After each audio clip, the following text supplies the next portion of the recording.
Welcome to the Ignite Sports and Entertainment YouTube network. I'm Scott Brand. Why am I on? That's a great question. I'm joined by Jeff Krupp.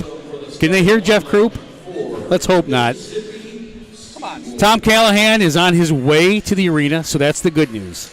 The bad news is I'm starting this game, and you people have to listen to me. That's even better. So here we go.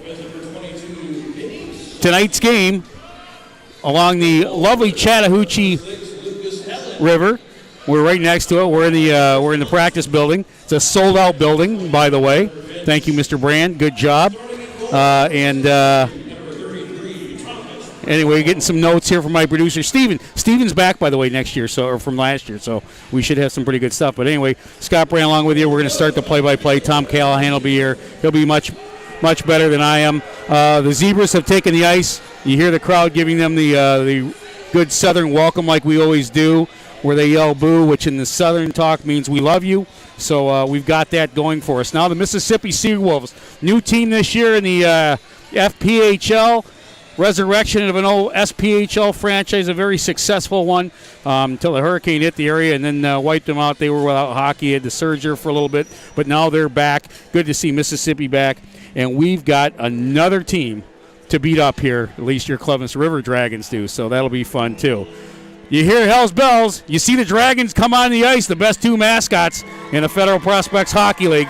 And here come your 22-23 Columbus River Dragons. Dana Barker, of course, back. Dana will bring them on the ice. And as I mentioned, I'm joined by owner Jeff Krupp. COO. Can you hear? I don't think people can hear Jeff. I can hear you now, Scott. Can they hear me? Oh, I can't hear Jeff. Come on. Do we need to get... I love you, Scott. There we go. Thank you. Are we all set now? Go ahead and talk, Jeff. You bought the airtime. Go ahead and talk. Check. There you go. Now we got Jeff Krupp with us. Jeff, how you doing tonight? You excited? Yeah, it's nice to see Scotty get a sellout. There he worked that right arm of his. Another sellout by Scott Brand. Way to go. Jeff, let's take a look at the owners. Let's take a look at the starters real quick for your River Dragons. On defense, number 7, Paul Vergeau. Number 10, Cody Wickline. He's a forward. Joined by number 11, Kurt Underwood. And number 22, Jay Schmidt. Jay Koo.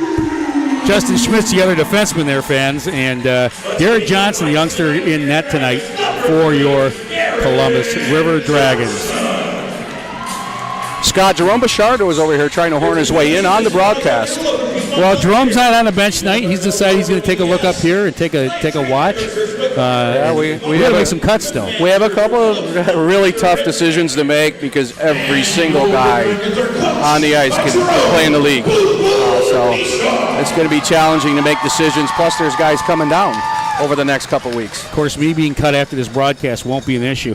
We're getting ready for the National Anthem, fans. This year we're going to bring you the National Anthem. And so now let's go to the ice for the National Anthem. Those who are in harm's way, those who defend our country are likely to every day, and those who have made the ultimate sacrifice.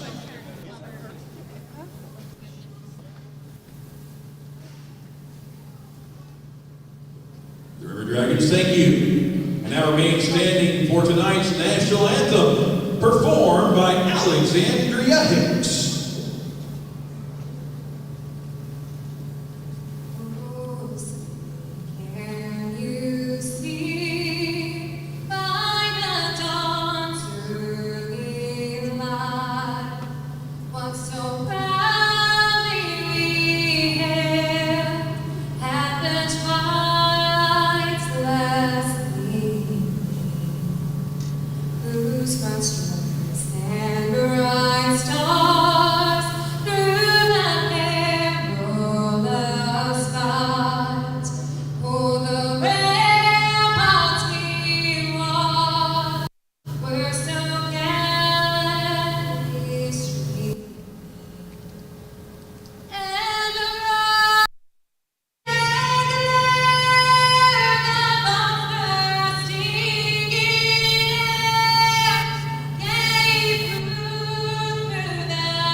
job of the national anthem there.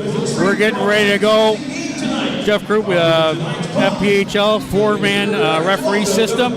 That's the good news. Bad news, only 3 of them brought their dogs. And you're not one of them, Scott. So here we go. How about that young lady that sang the anthem? She gets a return. She gets a return. Well, it's training camp. So she tried out, and I think she made it, and I think we did a pretty good job. Yes, sir. So what do you expect? Oh, we're doing a puck drop. Sasser. The Sassers, great sponsors.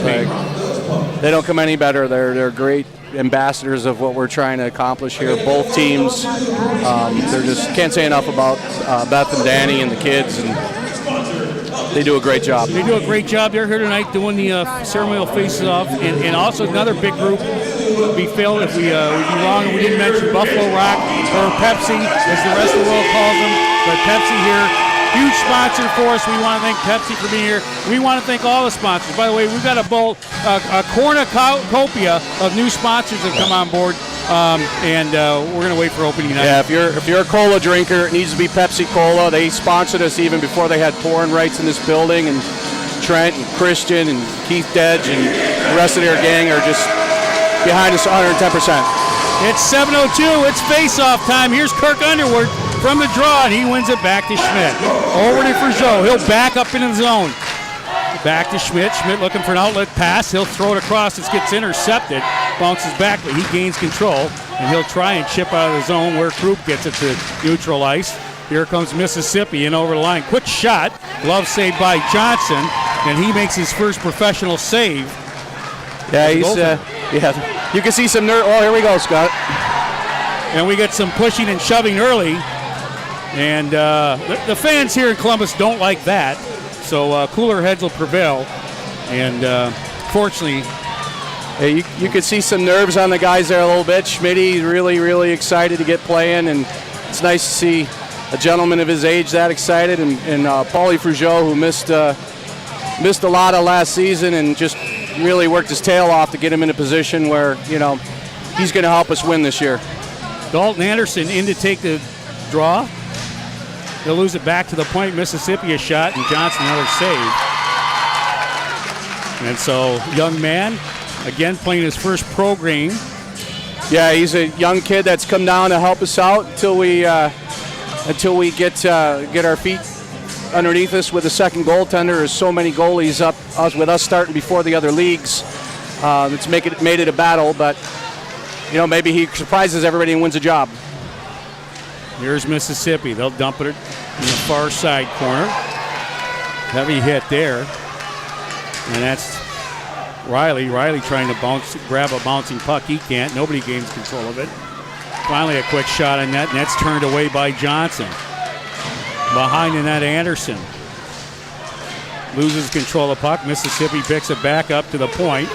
Now to the side. Shot hits a pad and gets deflected. Puck is loose. Sturgeon will come away with the Dragons, and the Dragons will clear out of the zone.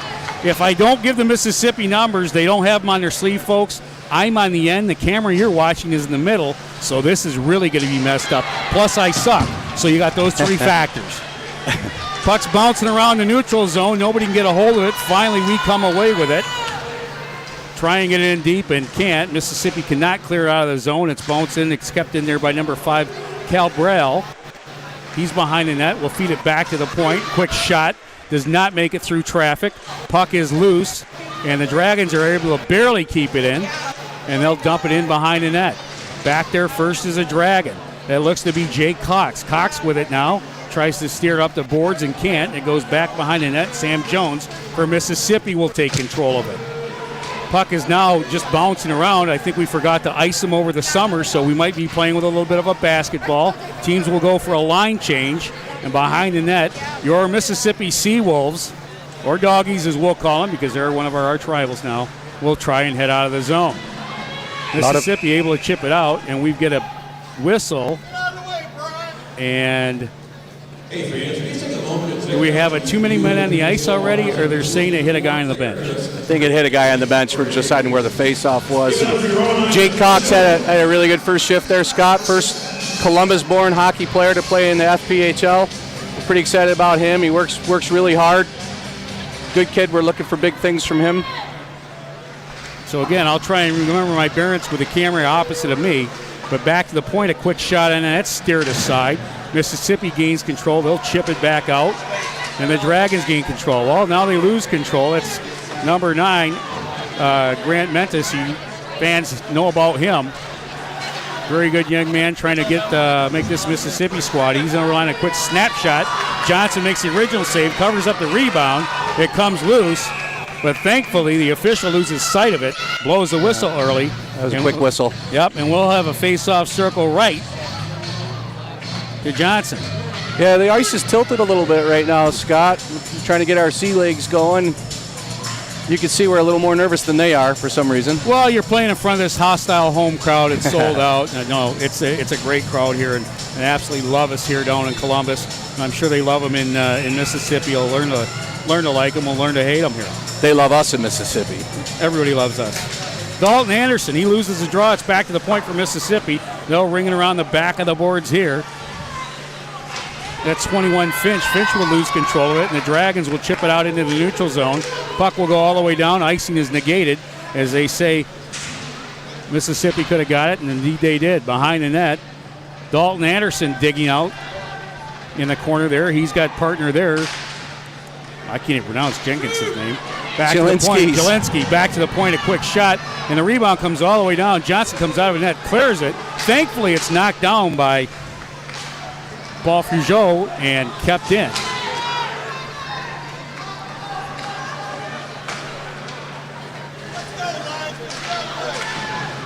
Puck is in the neutral zone. Nobody seems to get control of it. That's 23 for us. We're going to get an play. That's Cox. Yeah. And we got a penalty coming up. And to the sin bin will go. Is that number 10? I believe so. Marvin Powell. Marvin Powell. Marvin, who is from Mississippi. And was drafted by us in the expansion draft when we first started. We traded him, I believe, with Dustin Henning for, I'm not sure. I like Marvin. Very, very, very good representative. Nice young man. Very absolutely. Nice young man. So the Dragons will see their first power play from the face-off. Nobody able to really get it. Mississippi gets control of it. They try and bang it up. They can't. Back to the point. And a quick shot on through traffic. Save made. I don't know if it made it down there. And now the puck comes to the far side boards. Back to the point. Defenseman passes it over to Wickline. Wickline centers it in front. Nobody home. And Mississippi's able to clear up the length of the ice. I think on special teams, Scott, you'll start to see that, the fact that we have more guys that have played together should equate into a little bit more crispness on the special teams, especially the power play. Well, the Dragons playing a little bit of rope-a-dope here in the neutral zone, finally get it in. Trying it on net, and now Mississippi gains control of it.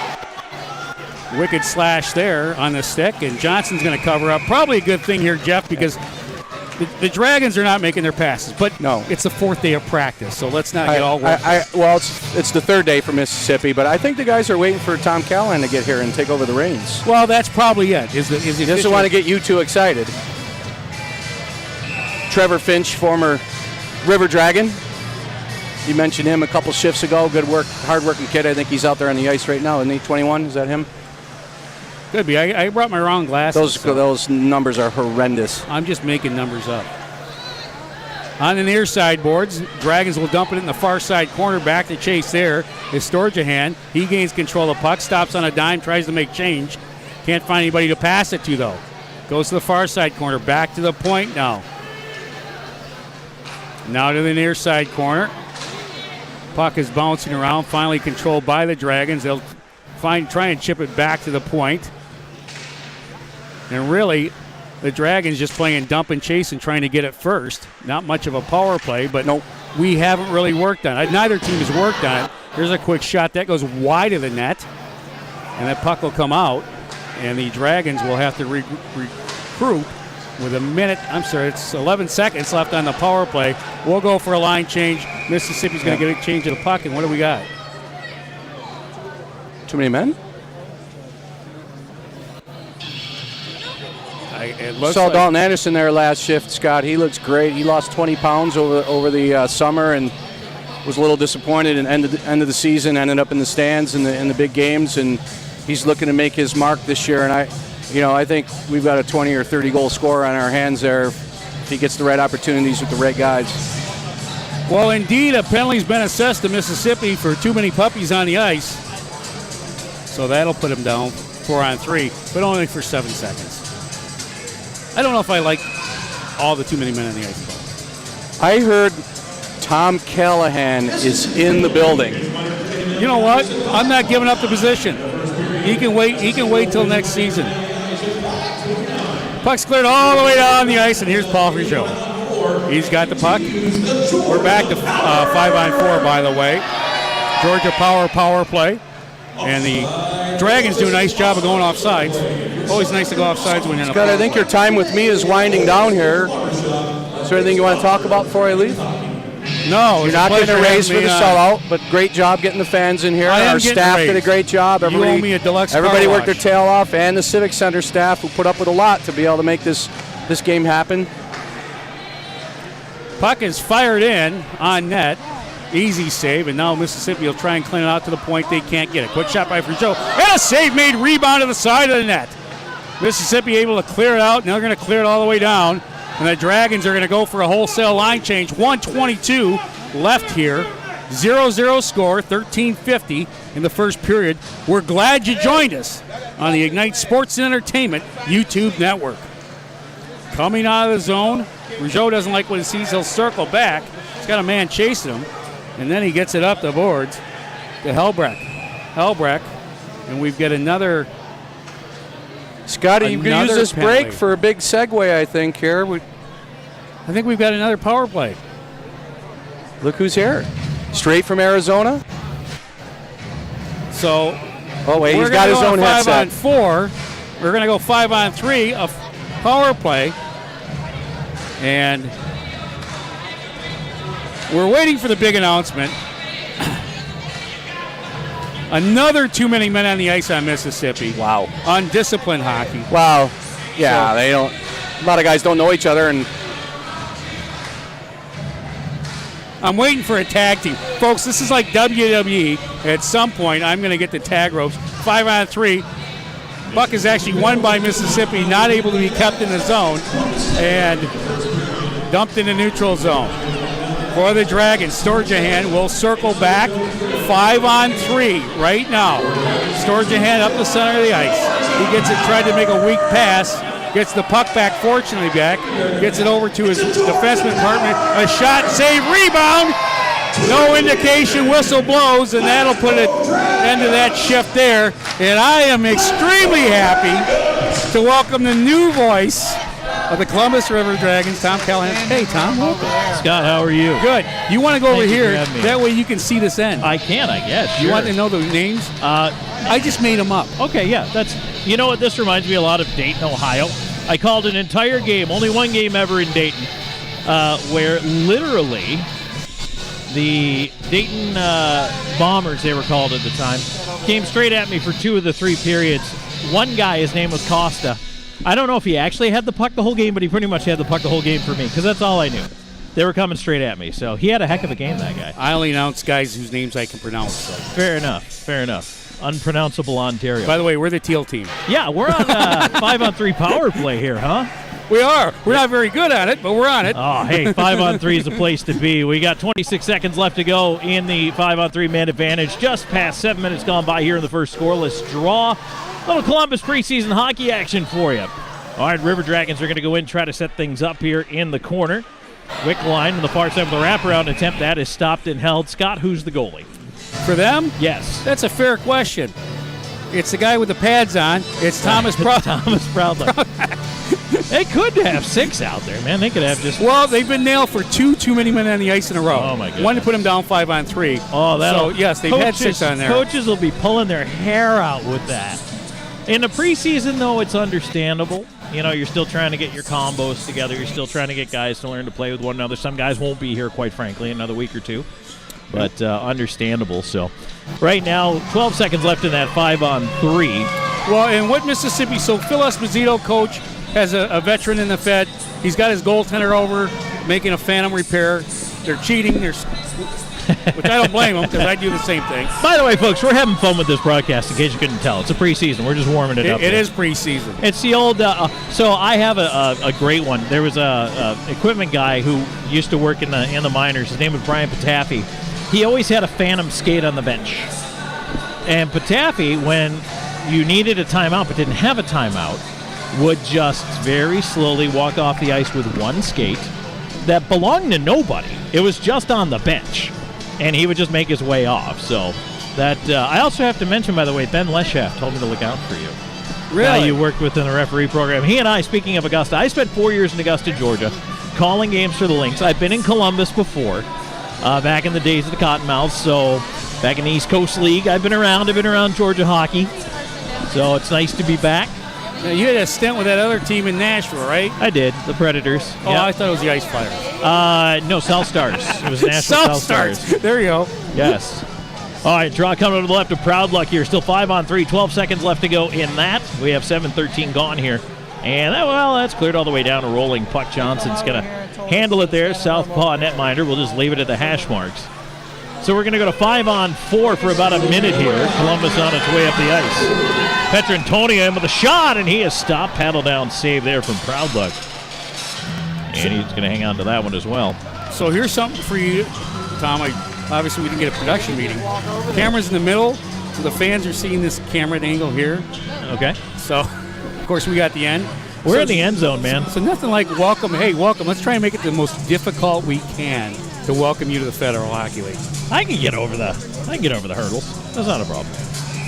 I appreciate it. It's fun just to be back doing some games and having some fun with this is one of the best things about it. And I don't care what the level is; it's enjoyable. By the way, I love our unis. Shot for the right point, coming in. Glove save there by Proud Luck as he gloves down that wrister. Frigo trying to find some space there, but right now, so Scott, 42 seconds left on the power play. And again, it's preseason, so you're kind of trying to figure out what pieces fit and how they're going to go together. There's some roster churn last year to this, but, this is a Columbus team that the last couple of years has been so good. And special teams is going to be real important during the regular season. Absolutely it is. And so right now, as you'd mentioned, and these guys haven't played together. There's a shot that's loved on that, but these guys haven't played together. And don't forget, we're missing some of our top players.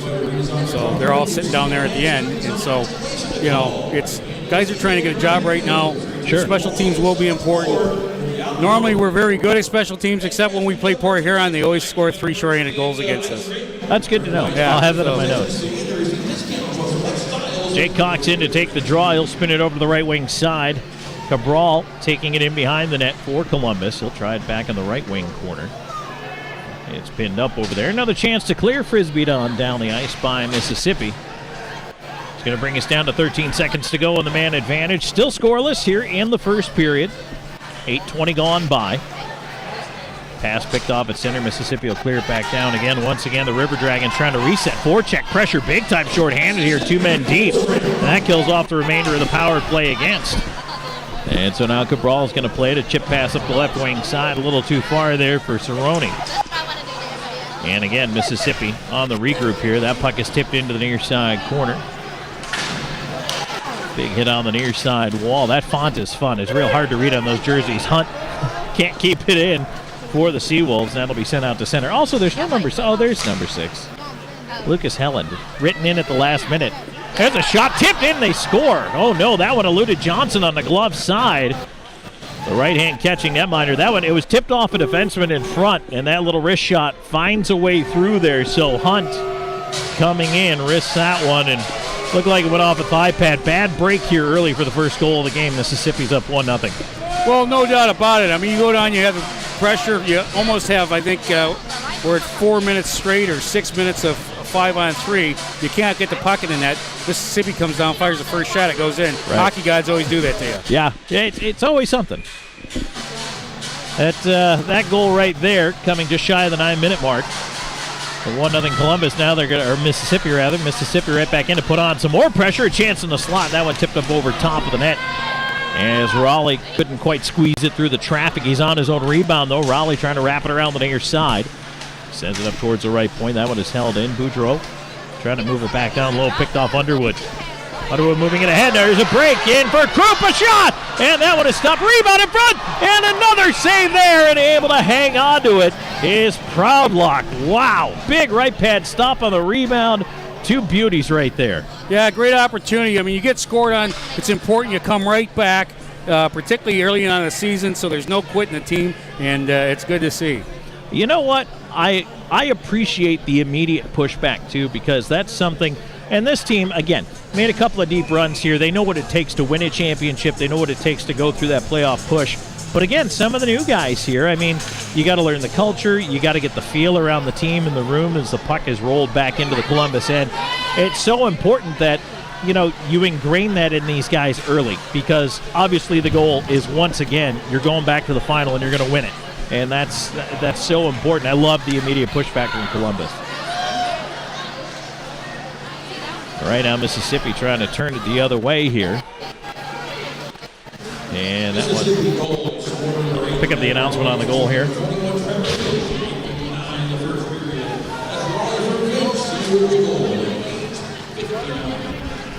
I believe that was the, did they say that one was, well, I thought it was Hunt that scored that goal. That might be different. We'll check that in just a minute here. Finch with the primary assist. As Columbus up the right side. Slark's moving it in with a high shot over top of that bouncing puck off the back of the goal. And that ends up in the netting. 9:34 remaining here in the first. It's 1-0 Mississippi.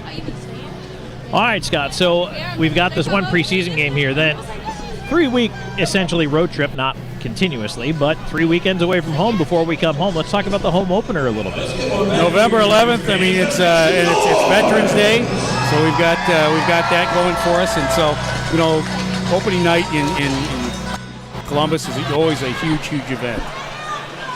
You got time to get your tickets. We'll talk more about ticket info here in just a moment. Puck in towards the River Dragons goal. Johnson has to hang on to that one in front. Kind of a messy little play there, but it did end up in on goal. Seawolves trying to generate something here. They've got the early 1-0 lead. Face-off will be to the right, or pardon me, the left of Johnson. Cox in there again for the face-off. Seawolves win it back into the near side corner. Mississippi trying to set something up here. Looking to wrap it around behind the net. Ends up on the near side. Unable to come up with it there was Grant Mentis. And this time Columbus digs it out. Puck in front of the Columbus net is cleared out to center, and now driving up that left wing side, Cerrone. Put it in towards the net. That one is chipped away by Proudlock. Goes around to the far side. The puck's going to work its way back out to center. Seawolves going for the change here. Columbus will do the same. Croup up on the forecheck. Played around to the far side corner. Croup picks it off in the slot. Quick shot. Save made and smothering the rebound. Boy, Proudlock's been busy here. He's been very busy. And Mississippi told me they were going with a 3-goalie rotation this game, so he'll get his one period and then go from there. I believe they hit the road Wednesday. They hit the road and they go play up in wherever they go next, but they don't have ice. The other team, by the way, Macon's here. Their Macon coaches here.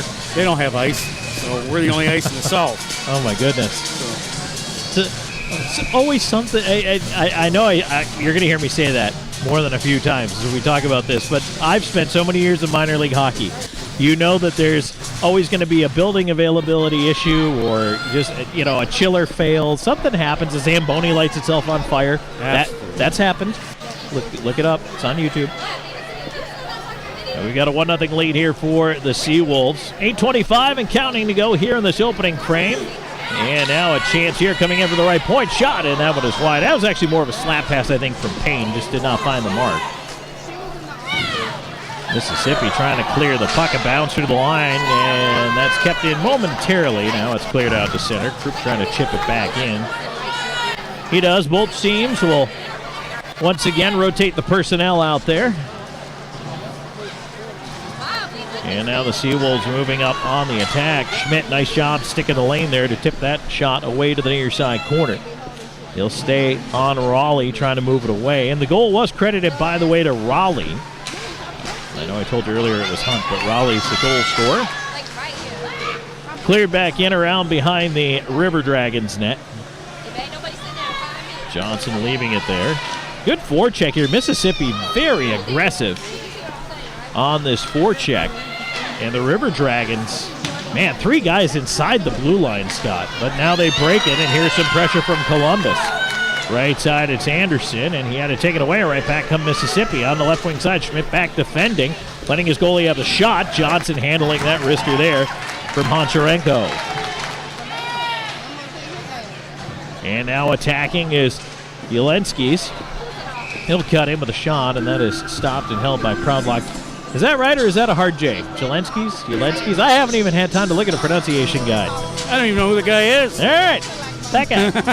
Well, let's talk about... Just use his first name. That's right. Let's talk about tickets for the home opener, though. If folks probably still want to get on board, some season tickets available, packages. Talk a little bit about that. Absolutely. You got till October 31st to guarantee the seat you're going to have for the whole season. After that, though, they go on sale at general public November 2nd for that home opener on the 11th. And where can folks reach out besides rdragons.com? I was going to say rdragons.com, but they could call the office at, what's our phone number? 706-507-4625. And 4625 spells Goal. Yes, it does. And now, do we have a... delayed offside. All right, delayed offside. I was looking around to see if we had a zebra with his arm in the air, but not one wearing orange stripes. So the faceoff will come outside the River Dragons blue line. 6:41 to go in the first, 1-0. Mississippi in the lead. Cox out there with Cabral. And on the left wing side, you have Cerrone.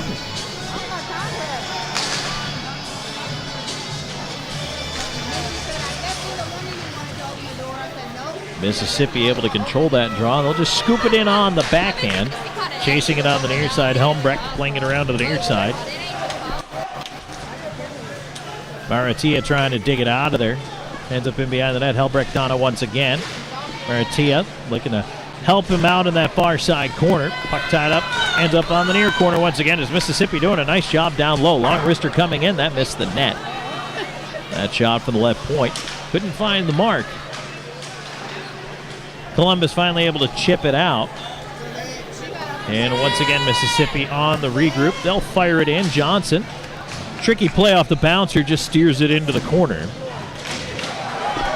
Huggins sending it around to the near side. The hitting picking up a little bit here. We haven't seen a ton of hitting yet so far in this one, but maybe now we'll get a little more. Johnson with a save, and he holds on to the rebound. Here we go. Yep, here we go. Everybody find a partner. Yeah, you expect to see this more in the preseason game, particularly a game like this. And now we've got even more shoving after the whistle. Krupp is pretty sour. He did not like the attention the goaltender was getting there, that's for sure. He didn't like the fact that Helen went right in after his goaltender. Krupp's going to be shown to the penalty box. I don't know if he's going to be the only one. Things like this, I tend to favor seeing them even it up, but we'll see what happens here. Yeah, they're going to take a look here, although we haven't had a penalty yet. Mississippi hasn't a power play, so maybe the time to get the marble from one side or the other. That's right. The pendulum swings both ways. And that's what's going to happen here, I think. Yeah. Krupp got grabbed the guy around the back of the net, threw him down. The official saw it right there, and really can't do much with that. And we're going to get a chance to test our penalty kill. Face-off will be to the left of Johnson here. 5:45 left to go in the first period. So, indeed, it will be the first look at the River Dragons penalty kill. They trail 1-0 to the Mississippi Seawolves here in preseason action. Puck on the dot, controlled by the Seawolves. Here's the announcement on the penalty. There's a shot, they score right off the face-off. A power play goal for the Seawolves. That wrister by Susi goes over the shoulder of Johnson, who was looking for it through the screen there, couldn't find it. And a power play goal just 6 seconds in makes it 2-0 Seawolves. Yeah, Johnson really couldn't move. A good traffic in front by Mississippi, and good job on their power play, their one opportunity. Honestly, Scott, one thing I've noticed, and I've been watching for a little more than, 14 minutes of hockey here. The Seawolves throw guys at the net. Boy, do they. They go 3 men deep on the forecheck. I mean, 3 guys inside the blue line is not something you see every day. And they're all coming in hard after the puck. They're all getting in front of the net. They really like the pressure down low. And, well, here, hang on. All right, mitts off, helmets off. Before the puck's even down, Justin Schmidt preparing to get in there and throw. And Schmidt tying up his man, and he gets a quick left in there, and now Schmidt lands a right. Schmidt trying to come back over the top here. He's tied up. And now the Seawolves player, we don't have a number 20, so we're going to guess. Schmidt trying to get back with a left. And he got a good right in there on him. Schmidt trying to shake the elbow pad loose, coming underneath with a couple now over the top. Gets 2 in there. Another one underneath, and down they go. Schmidt on top. The home fans are going to love that one. Well, I'm not sure that Mississippi player knows that Schmidt won the ice awards they had this summer. He's the champion, and just proved it there. Title defended. Well, in your first exhibition game, you may want to start with a featherweight and move your way up. But you got to give the young man, and Mississippi didn't give us his number. Somebody's wearing 20. Yeah. Maybe it's better that he's anonymous right now. That's true. 'Cause that way, if he does get cut, they don't. He's not bad. But listen, you step in with him. You got to give the guy credit for going toe to toe. Heck of a fight there. But Schmidt proves why he won the Ice Kings War and why last year he was the toughest guy in the Federal League. It's been a while since I've seen the old set the mitts down, take the bucket off. Some of that, as a hockey guy, I don't like I always call those unnatural fights, but I mean, at least look like you collided with each other. But regardless, nobody got up and went to buy a cup of coffee, if you notice, in the stand. So until that happens, we're going to have fighting in hockey. And now the River Dragons. So we stay 5-on-5, by the way. 5:29 to go here in the first period. 2-0 Mississippi. And now Columbus going to work trying to set it up. Wrist shot coming in. Blocker save made. And the rebound is picked up by the Seawolves as they will just pitchfork that one up through center. And a bouncing puck now moved down. Here's Hunt cutting in on the back end of the forehand. He's pulled down. Penalty coming. And Columbus is going to be shorthanded once again. Nice job by Johnson to make the save there. But boy, Mississippi continuing that drive to the net. Looking pretty good doing it. And I'll tell you right there, I couldn't figure out who had the puck, but the young man's, you're right, driving right for the net. And the River Dragons quit skating. They were trying to swing at the puck with their stick. Kids, you got to keep your feet moving. You're never gonna be able to get a guy just slashing in with a stick.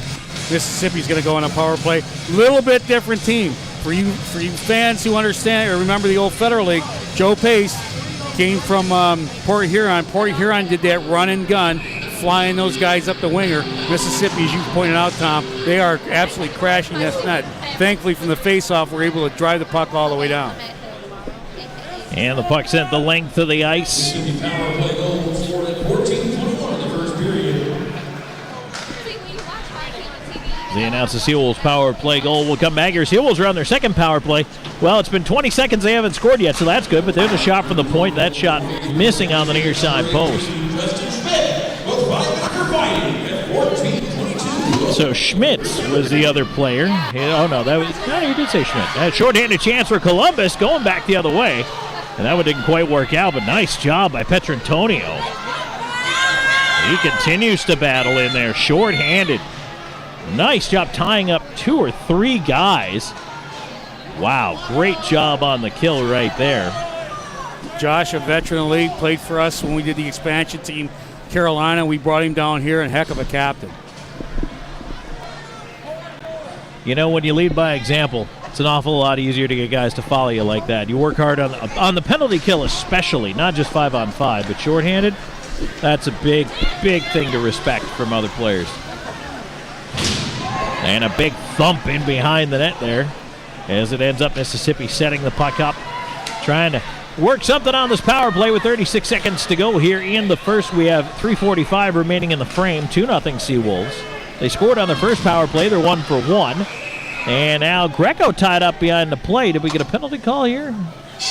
Or net came off. Pardon me, net came off. Oh, well, no, we might have some penalties if these guys get together. They're still talking it over. Greco definitely had something to say to the Seawolves number 18. And not quite sure. They say the net got knocked off? Yeah, right post came off.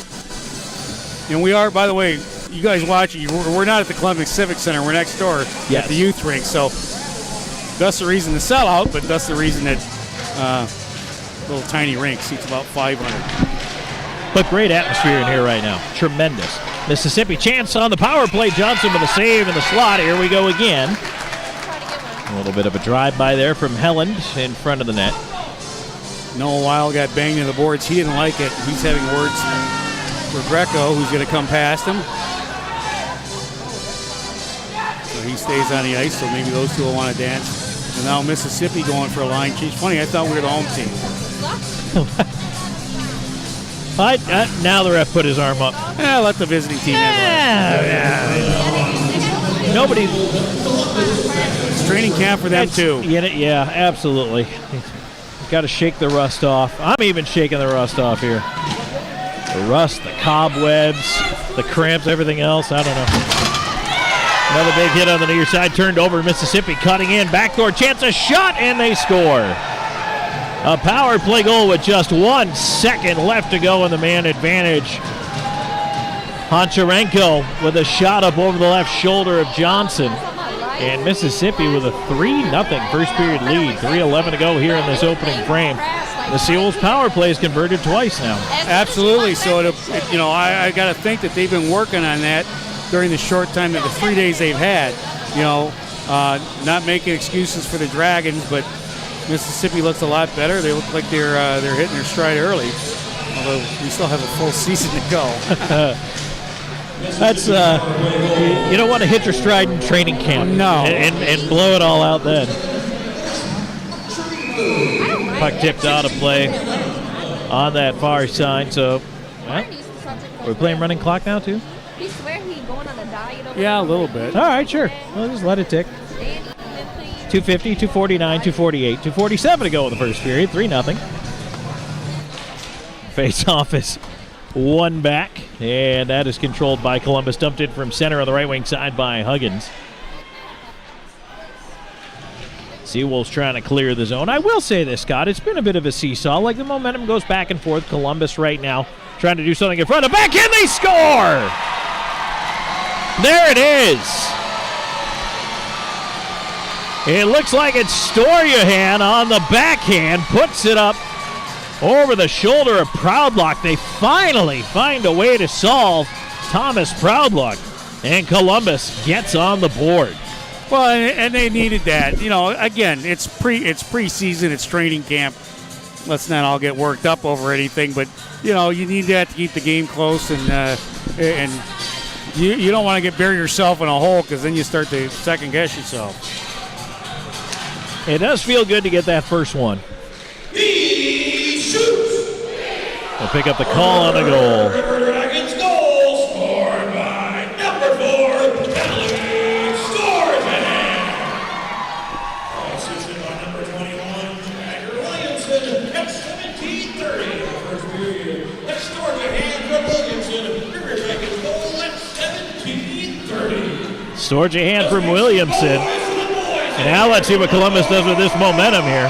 Here's Krupp in on the right wing side. He'll feed it in front, and that chance goes by the boards. Boy, they just missed connecting on that one. Love seeing Columbus come right back with another scoring chance. Why not try it again? Here's Krupp up the right side. And he tries to cut in there, looking for a little help from Wickline, and it's picked off by Mississippi. A nice response to the energy here is the River Dragons, who have to chase it back into their own zone. Greco takes a thump there, but got the puck ahead. It ends up back with him in his skates. He'll play it over to the right side. Payne, head up, looks right side, pass through center. Back to Greco. He'll ease his way through center, but lost it in his teammate's skates. Bails it out to the right wing side, and it's dumped in from center. Cabral tipping it into that far corner. River Dragons trying to set up the cycle, come up on 1 minute to go here in this opening frame. 3-1, Seawolves in the lead. Puck at the right point. Payne with a shot. Tipped in front. Rebound sitting there far side. And is it still loose? No, finally the puck is covered. Here we go again. Mitts are off. Punches being thrown. Cerrone in there, and quickly down that pile goes. The linesmen are in there to break it up.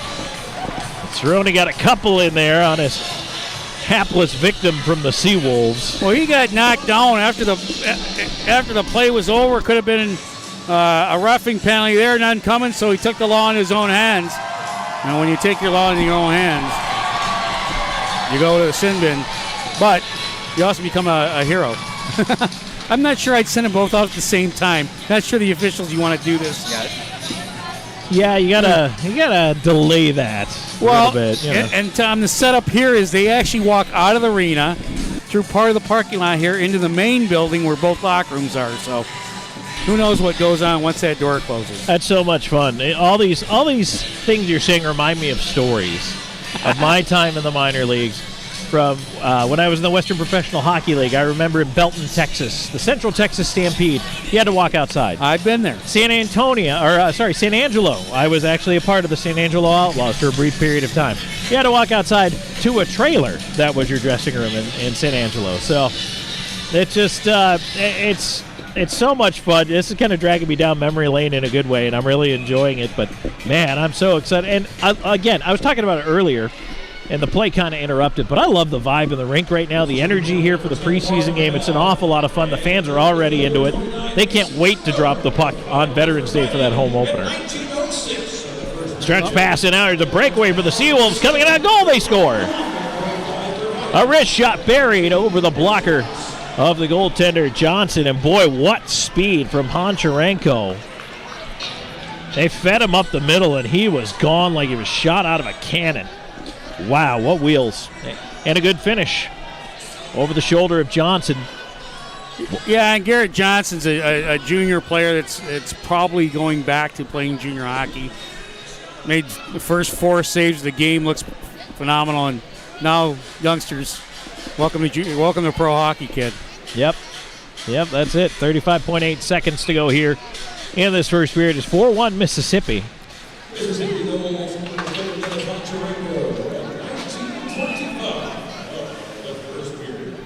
Offside call. We'll have to take that face-off back outside. Here's the other thing, too, is if Mississippi, they called that icing. Face-off will go all the way down. So Mississippi's going to go through a couple other goaltenders yet.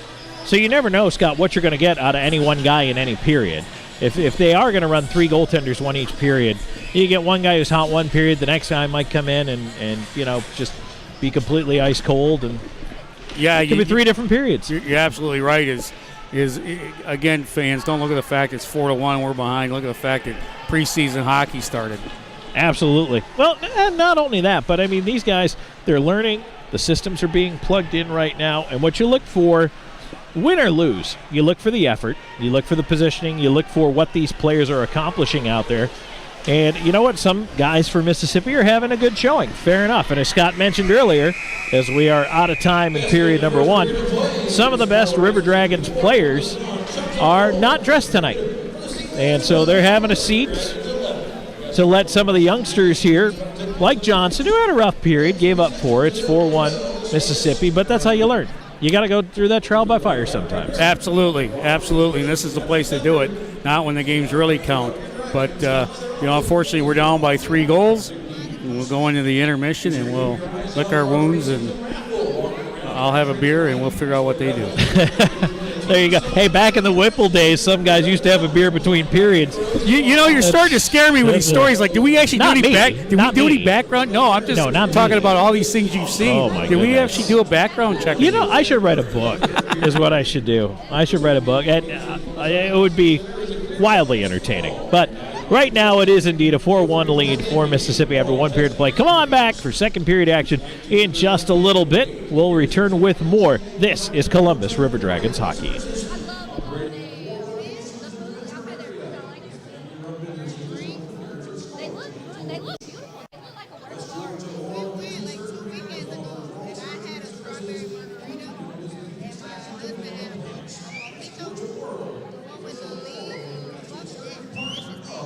But it looks beautiful. But he said it tastes good.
And we are back here in Columbus. The River Dragons trail the Mississippi Seawolves by a 4-1 count.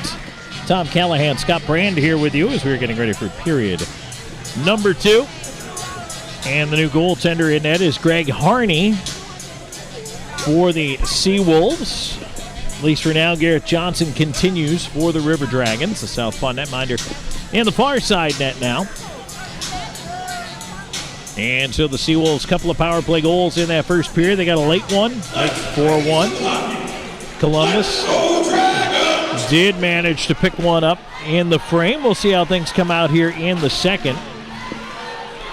And Krupp chasing the puck down as Columbus dumping it right into the Mississippi zone. But now the Seawolves looking to move it out through center. That pass is tipped on into the right wing side as Finch chasing it into the right wing corner. Chip back on the near wing of the reverse Krupp. His lead a little too far ahead there. Ends up all the way back with Noah Wild. Wild turned it over in the slot. Here's Krupp in with a chance, and that off a shin pad and wide of the net. Now turned over behind the net. Here's Anderson over to Krupp. Fed up to the left point. Shot way over top of the net. Puck was on edge there. Just kind of floated by. Kept in at that left point. There's a wrist shot. That is blocked as Schmidt could not find a way to thread it through the traffic. Scott, it'll be interesting to see, and so far so good as we get offside of the Columbus line, but the energy that Columbus brings back out in this second period. You're down 4-1 after one period of play. Obviously, training camp is all about the effort. It absolutely is. It's about the effort, but then you also look across and you got 500 fans packed in a tiny building, so, you're not going to let them down either. So I agree with you. As they came out, had a good first shift, controlled most of the play, and hopefully we can get something going here. They'll rifle one in around the glass here. Columbus going right back to work. Bringing a lunch pail here. Yelensky's around to the far side, but now the Seawolves chance to move it out. And they do so through center. Here's Raleigh moving into the left wing side, cutting to the middle on the right side, and his wrist shot, that one is deflected in behind the net. Mississippi's been attacking with speed here in this game. As they try to thread one through, it ends up with the point kept in. Cutting to his right. Honcharenko can't keep it in. It ends up back at center. Honcharenko trying to backhand it from there, and now turned over. Here's Columbus working their way back into the zone. There's a shot that ends up wide of the net. Storjahan tried to hold it in. That one rimmed around to the near side, and again, Columbus, nice job, able to execute the change and keep the puck in the zone.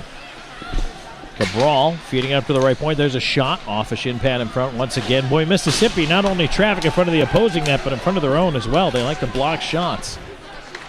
They get in the way very well. Honcharenko into the right side, and he did not get a chance to get that shot off. Petrantonio with a pass up the middle, and now Columbus to the attack. Working into that right wing side. Cox in with a chance, and nope, thought the net had come off. It is still on. Cox will feed to the point. Quick shot, tipped in front. And that one is just deflected wide by Cabral. Cabral ends up with a rebound now in behind the net, looking for a little help over there. Low tree to Greco in the near corner. He'll feed it up to the point. Kept in on the left side by Payne. Payne will backhand it around, but that pass picked off, and now Mississippi out to center, and they'll press the attack. Here's Slarks. Slarks lost it, got it back in the left wing. Long wrister. Johnson will handle with the right pad. 3 minutes gone by here in the second. 4-1. Now there's a stretch pass back in. Columbus a shot, and that is stopped. Nice save there by Harney, shutting down the 5-hole. As cutting right in front with it was Maratea. Back comes Mississippi, unable to make anything out of it, and now here's a lead for Krupp. Krupp's in behind the D. His shot, save made, and the rebound held long enough to get a whistle. The puck rolled away from Harney, but the whistle had already gone. So, yeah, you mentioned it. The Red Dragons are coming out and controlling the game, and particularly the second period here, it's been all Dragons, so good reaction from the drubbing they took in the first period. We got a player going off 22 for Mississippi, waddling a little bit. Hope he's okay. That's Vinny Susi. Keep an eye to see if he does indeed come back. Didn't see what happened to him there.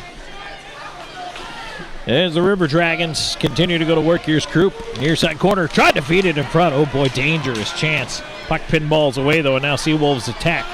Grant Mentis up the right side, weaving to the left wing and over the line. Tried to force it in front. That one is swung away up the near side by Wickline. Not out, turned over in the slot though. River Dragons able to move it out. They will try to work on the offensive. Here's Croup cutting around the D to the forehand. His shot, save made. Rebound bouncing around to the slot. Still sitting there. Swept into the corner. Around it goes to the far point. Held in there. Schmidt sending it back down low. Croup on it. He'll cycle it. Anderson looking behind the net. And Tuletsky's with it. He'll put to the right point. Wrist shot wide of the net. Maybe looking for a little tip there. Huggins. Ends up in the near side corner. Here's Anderson. Wanted some help. Puck cleared behind the net. And now once again kept in. Storjahan. There's a quick wrist shot. Blocker save. Storjahan on the rebound. Backhand. That one is stopped as well. Anderson on it. Boy, Columbus really swarming here in the early second period. Absolutely. The energy's picked up. And it's all Columbus. Absolutely. River Dragons keeping it to the point there. Schmidt, his shot pinballed away. Now Storjahan, his shot, and that is stopped by Harney. He'll take it in the breadbasket and hang on. Great effort here, Scott. And now it looks like, was that a horn? Did I hear a horn? You did hear a horn. Sounds like we're going to take immediate timeout, or... Well, they do immediate timeouts in the preseason, right? I guess we're doing one now. You know what? You got to practice those, too. You do. You know, just it's sometimes that stopwatch, that minute, can throw you. So normally when we're on the big network, you know, with our 4 stations, our 4 radio stations, and our television stations, and everything else, huh? Well, are we having a... Oh, I think... new goaltending. No, I think Harney just went to the bench for something. So we would be on commercial break. So now you get to hear some insight. There you go. Now you normally, like Zach used to run a mile on the 1 minute breaks. Is that what you do, or you just do bench presses? No. I'm more of a push-ups guy. Gotcha. Yeah. So you do about 100 during that 1 minute break? Yeah, the plonks, the crunchies, I do all that. Yes. That body by Tom. That's not pretty. There's a quick shot. They score! Cerrone from the left side with a wrist shot that finds its way in through the wickets on Harney. And Columbus's pressure to open the second pays off. It's 4-2. Well, he's getting hooked as he gets that shot off. He's able to stay strong on his feet, and that's why he was able to score the goal. So it's been all Columbus this 5 minutes of this period, and they've cut the lead in half. 5:10 in, and the goal finally happens for the River Dragons. Looks like a completely different, both teams, I would swear, switched jerseys, because Mississippi was flying in the first, and now Columbus is on fire. They are, and that's why, you know, folks, early on, I didn't want anybody to get worked up. It's preseason game. I mean, and the third period could turn around, and the next 5 minutes could turn around, too. He shoots. Dragons goal scored by number 29, Mason Cerrone. Assisted by number 23, give it up for Jay Cox. That's goal at 5:10 of the second period. Again, that's Cerrone. Icing against the River Dragons. Really the first thing they haven't done right this period. 5.5 into it here in the second. It's 4-2. Mississippi got all 4 of theirs in the first period. And again, the Seawolves are going to run 3 different goaltenders, 1 each period. And boy, Greg Harney, trial by fire. He's been dropped right into the deep end of the pool here. Absolutely has. And so now Columbus looking to move it out of its own zone here. And the River Dragons will do that. Now there's a stretch through the middle. Oh, that just missed. Croup streaking. Took it off the end wall. Couldn't get the shot away. Nice stick there. Boudreau able to get his stick on the shot by Croup. Right back the other way. Honcharenko. I have a feeling we're going to be hearing a lot from this kid this year. He is very fast, has a nice shot. Great goal in the first period. So if you're a Seawolves fan, or if you're a Columbus fan, just look out for number 7 for Mississippi. Puck is bounced on down the ice.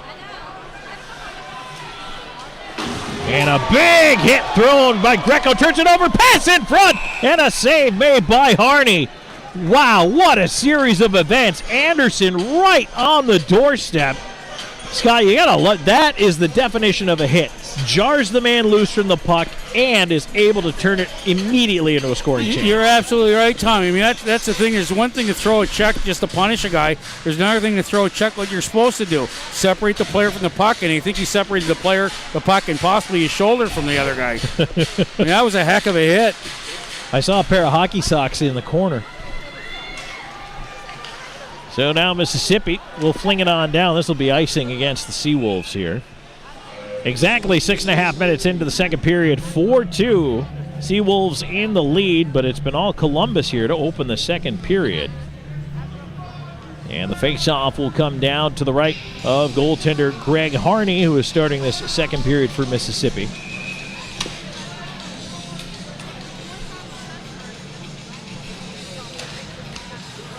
Anderson with the draw, able to win it back. Payne with a shot, save made with the right pad there.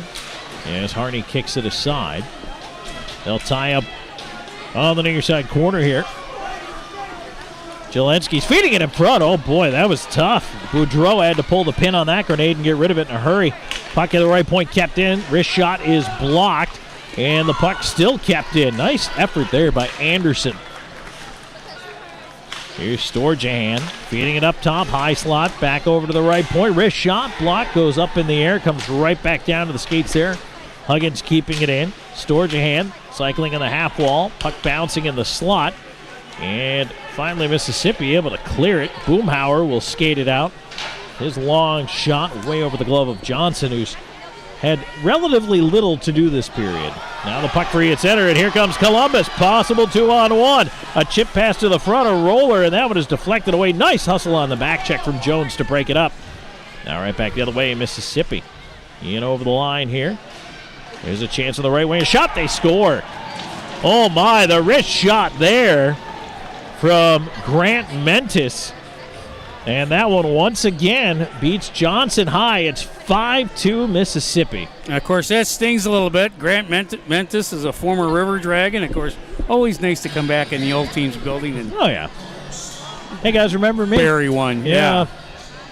Thanks for the trade.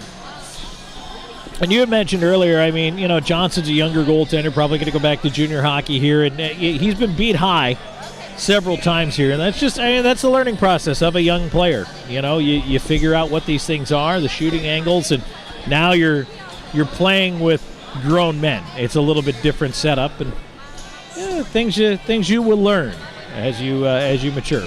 Otherwise, you end up calling games apparently as a broadcaster. Absolutely. Mississippi goals forward number 9, Marquise Grant Mentis, assisted by number 24, Sam Jones at 7:39. Second period as Grant Mentis and Jones, Seawolves goal at 7:39. Seawolves able to keep the puck in here. It is 5-2 as we have 8 minutes gone here in the second period. And it ends up at the right wing half wall. That one is cleared to the line, but not out. Kept in at that right point as Sign sends it deep.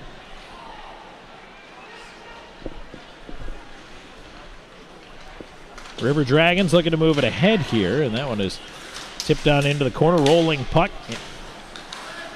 Cabral tried to send it in front. Cerrone playing it behind the net. Cabral trying to move it over, looking for a little bit of help. Chipped it towards the front of the net for Underwood. He could not come up with it. And away come Mississippi. Here's Hunt. Right side stops at the circle. Long pass in front. That missed. I think he was looking to connect with Finch for a tip there. He just could not get a stick on it. Once again, Hunt on it. Trying to backhand it around. And now a long lead ahead. River Dragons looking to move it through center. Coming up on 9 minutes gone here in the second. 5-2 Mississippi. Puck golfed out to center. Krupp will let it go back to the D. The River Dragons regroup. Of course, fans not seeing MJ Graham out here tonight. Announced his retirement last week. And you know, thank you for bringing that up. I wanted to talk about that. He has become the team's Quebec scout. But talk, if you will, Scott, as we have an icing coming up here, a little bit about MJ and just, you know, what he meant to this hockey club. Well, here's the thing is, you know, he was a little fire plug. He was in tremendous shape. Guy who took care bodybuilder and was always one to fire up the crowd. I'll never forget the night we had 6,000 soldiers next door. He got in a fight, went over and saluted them all, and it was quite a night. The building went nuts, but we're going to miss him. I mean, absolutely a fan favorite and meant an awful lot to this hockey club. So he announces his retirement, and yes, definitely a guy that this River Dragons team will miss. But as is so often the case in hockey at any level, even the National Hockey League, it's next man up. There's a chance at the side of the net, a save made, and net comes off there as Harney froze it anyway, but they'll have to readjust that one. And again, Columbus kind of going with a pushback here. Not quite flying around as much as they did when they came out in the second, but still some good momentum here. Nice to see him pushing back on this. And there is a game tonight in the FPHL. It's Port Huron at Motor City, and we'll try and get you some an update on that. There's a shot for the point, tipped, and the save made. Left pad there by Harney. And the puck cleared away to center. Dumped off the dasher, but is picked up quickly. Honcharenko, but he lost it. Following it up is Powell. Powell weaving in left side with a wrist shot. Stick to side by Johnson into the netting. And we'll get a whistle with 9:54 to go in the second. Halfway home here in this one. 5-2 Mississippi leading Columbus. So indeed, after the first period, the Port Huron Prowlers lead the Motor City, what are they, Rampage or Rockers? As I Want to Rock plays, I should know that. 1-0. So another team we welcome in the league. 3 new teams coming to the FPHL this year, with Elmira making a comeback. I got to tell you, first of all, that's my old stomping grounds, but I really do like the Mammoth logo. I like the look as that one is golfed on a play. It's unique. You know, I feel like a lot of times, like River Dragons, unique. Mammoth, unique. We don't need another, I don't know, Tigers, Lions, Bears, oh my. Definitely no more Bears the way the Chicago Bears are playing. Should retire that mascot. Sense a little bitterness there, Scott. River Dragons bringing it up, and they're going to look to try to pop another one here. Cerrone in the corner. He'll cycle it around. Huggins can't get to it. Cabral with a lead out front. That one is tipped off a mitt. And Honcharenko scanning it away. He'll feed to the left side, get it back on the right wing, but he couldn't handle the pass. Might have been tipped on its way over to him and hopped away. And Columbus just use the boards, get it out. Will that one have enough gas or icing? Yes, it will. Could have waved that one off, I thought, maybe. But I may know a little bit something about the icing, but as the inventor. I got to tell you, Scott, at some point, I would just love to see everything. Like everybody talks about the race for the puck and all that. Just go to automatic icing. You know what? And again, as author of what's used now, we discussed that, and the reason we didn't go to that is we watched it in midget hockey in North American League when I was running that, and guys just stopped skating. It's like, and then the puck would barely cross the line. You're like, come on. Right. So I like touch myself, and we never had an issue. I know that there were issues, but we were fortunate enough in the USHL never have an issue. Yeah, and there's all kinds of, the hybrid, the race to the dots, the as you mentioned, the full touch icing. It's just, there's 100 different ways you could sell it, I guess. And no matter what it is, but you're right. I'm sure some guys. Now, what happens if that puck goes down and it dies a foot in front of the goal line in a pile of snow? Well, now you're hosed. Yeah. Of course, you're probably senior enough, I don't want to say old, to remember center line offsides or 2-line pass.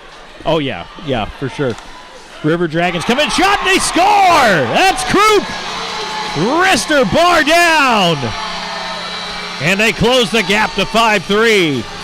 Well, I'm thinking to remember here is Mississippi's only had 3 shots on net this period. I think it's 3. It might have been 5 at this point, but, the Dragons have been all over them. And you talked about it. They went into the in the locker room. It's like somebody flipped the light switch. Hopefully we can do this whole year. Well, it's hard to turn it on when you need it all the time, but sometimes you peel a little paint and the motivation appears. Dragons goal scored by number 22, Jay Cruz. Assisted by number 11, Kirk Underwood. 11:35 for the second period.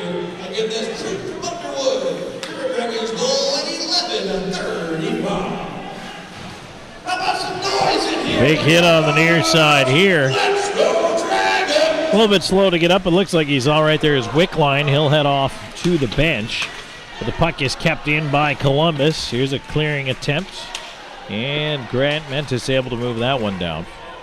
But this will be icing it. Man, he was right at the center line. Take another step and there's no icing. That's a lazy play. You know, you don't want the face-off to come all the way back down here. So, what was it, about 40-hour drive? More like 77 and a half. And you come running in and right to the broadcast. Oh, my goodness. You're in folks, we're in the end zone. So we can't see the back numbers of any of the players. It's pretty. The camera's at center ice. Yep. So we don't even have the same angle as the camera. No. It's welcome to the Fed, Tom. Yeah, if you're watching our camera feed, you have a better view than we do. And we got a netting in front of us. Yes. So, after a while, the netting, I was one of those people. I'm like, Scott, I'm not in favor of the netting. I don't want the netting. It's going to be in my way. After a while, it just disappears. I know it's there, but you learn to look through it. And, so now I don't mind it as much. Sturgeon with a chance. That would have shoveled wide on the blocker side. Kind of like the shootout. I didn't want the shootout at first. Then I saw how all the fans reacted to the shootout, and I'm like, bring on the shootout. No icing here as it's cleared down. It's funny how those things can change your opinion when you realize it's like, well, if it sells tickets, all right. First the shootout was going to come in, the world was going to end. Yeah. It's like getting rid of center line offsides, the world was going to end. Yeah, 3-on-3 icing, or 3-on-3 overtime, rather. Yeah. It's nope, still hockey. We're still skating. Big hit thrown over there on the far side as Greco took a run at his man. Puck is chipped ahead, and now the River Dragons once again moving to the attack. Columbus has really woken up here in the second. They've attacked with some good energy, scored twice. The gap is 5-3, 6:38 to go here in the second. And, well, a little bit of a late bump there, but they let that one go as it's cleared back into the Columbus end of things. But offside, they will not let go. Whistle goes on that one. Yeah, you talk about rules. I know a GM who was so smart, he was going to do the shootout before the game. That way kind of keep the fans killed me in Carolina when I did that. And then, although we lost the game in overtime, of course, we wound up going on a 24-game win streak. So, that's not too bad. So some of my dumb rules actually make sense, but then again, there's a lot of them that don't.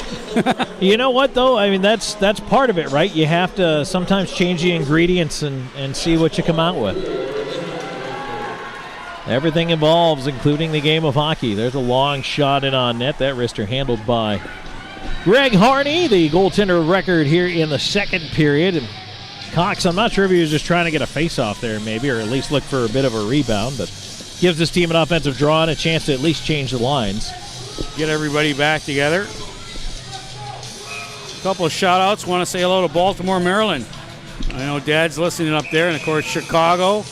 We got a big contingent in Chicago listening, and normally when we're on the network, we say hi to one of the ships at sea, but we're only on the internet today. We're not on a satellite dish. I think they can get the internet in the ships at sea these days. I hear they have the internet on computers. Wow. When did that happen? Mississippi trying to move it out of there, and now the hitting picking up a little bit here. You get a 1-2 punch from Wickline and Underwood. Group trying to keep it in on that wall. Wickline feeding into the point, shoved right back down through his skates. Around it comes to the far side corner. Underwood over there, cleared away to the point, not out, kept in. There's a wrister, that one tipped up in the air, bouncing puck still in the slot. And they can't clean it up. Mississippi struggling to clear. They finally get it out of the zone. Raleigh will bring it ahead on the left wing, and he'll just dump it in and head to the bench. Well, and the River Dragons got to make a line change here. Krupe's been out there way too long. And a guy like, particularly him, can't do these long shifts because they run out of energy and they're going to get caught. Finally, he's going over. Yeah, I was going to say it took him a minute, but he did finally manage to motor over. And now there's a stretch pass, and that is just offside. Sturgeon would beg to differ, but looked like he was in ahead a little bit there. Well, the guys with the stripes are the ones that count. Yep, they have the whistle. And that one comes with 5:05 to go here in the second, 5-3. But they're saying he carried it over. I thought it was passed in, but they must not have control of it when he crossed the blue line there. I know I've got a couple of ships at sea listing in. One's in Rochester, New York. Possibly one in Buffalo, New York as well. So that's my stomping ground. So if you want to hear me complain about a football team, it'll be the Buffalo Bills, not the Bears. Well, at least you don't have a hockey team you have to worry about in Buffalo. That's true.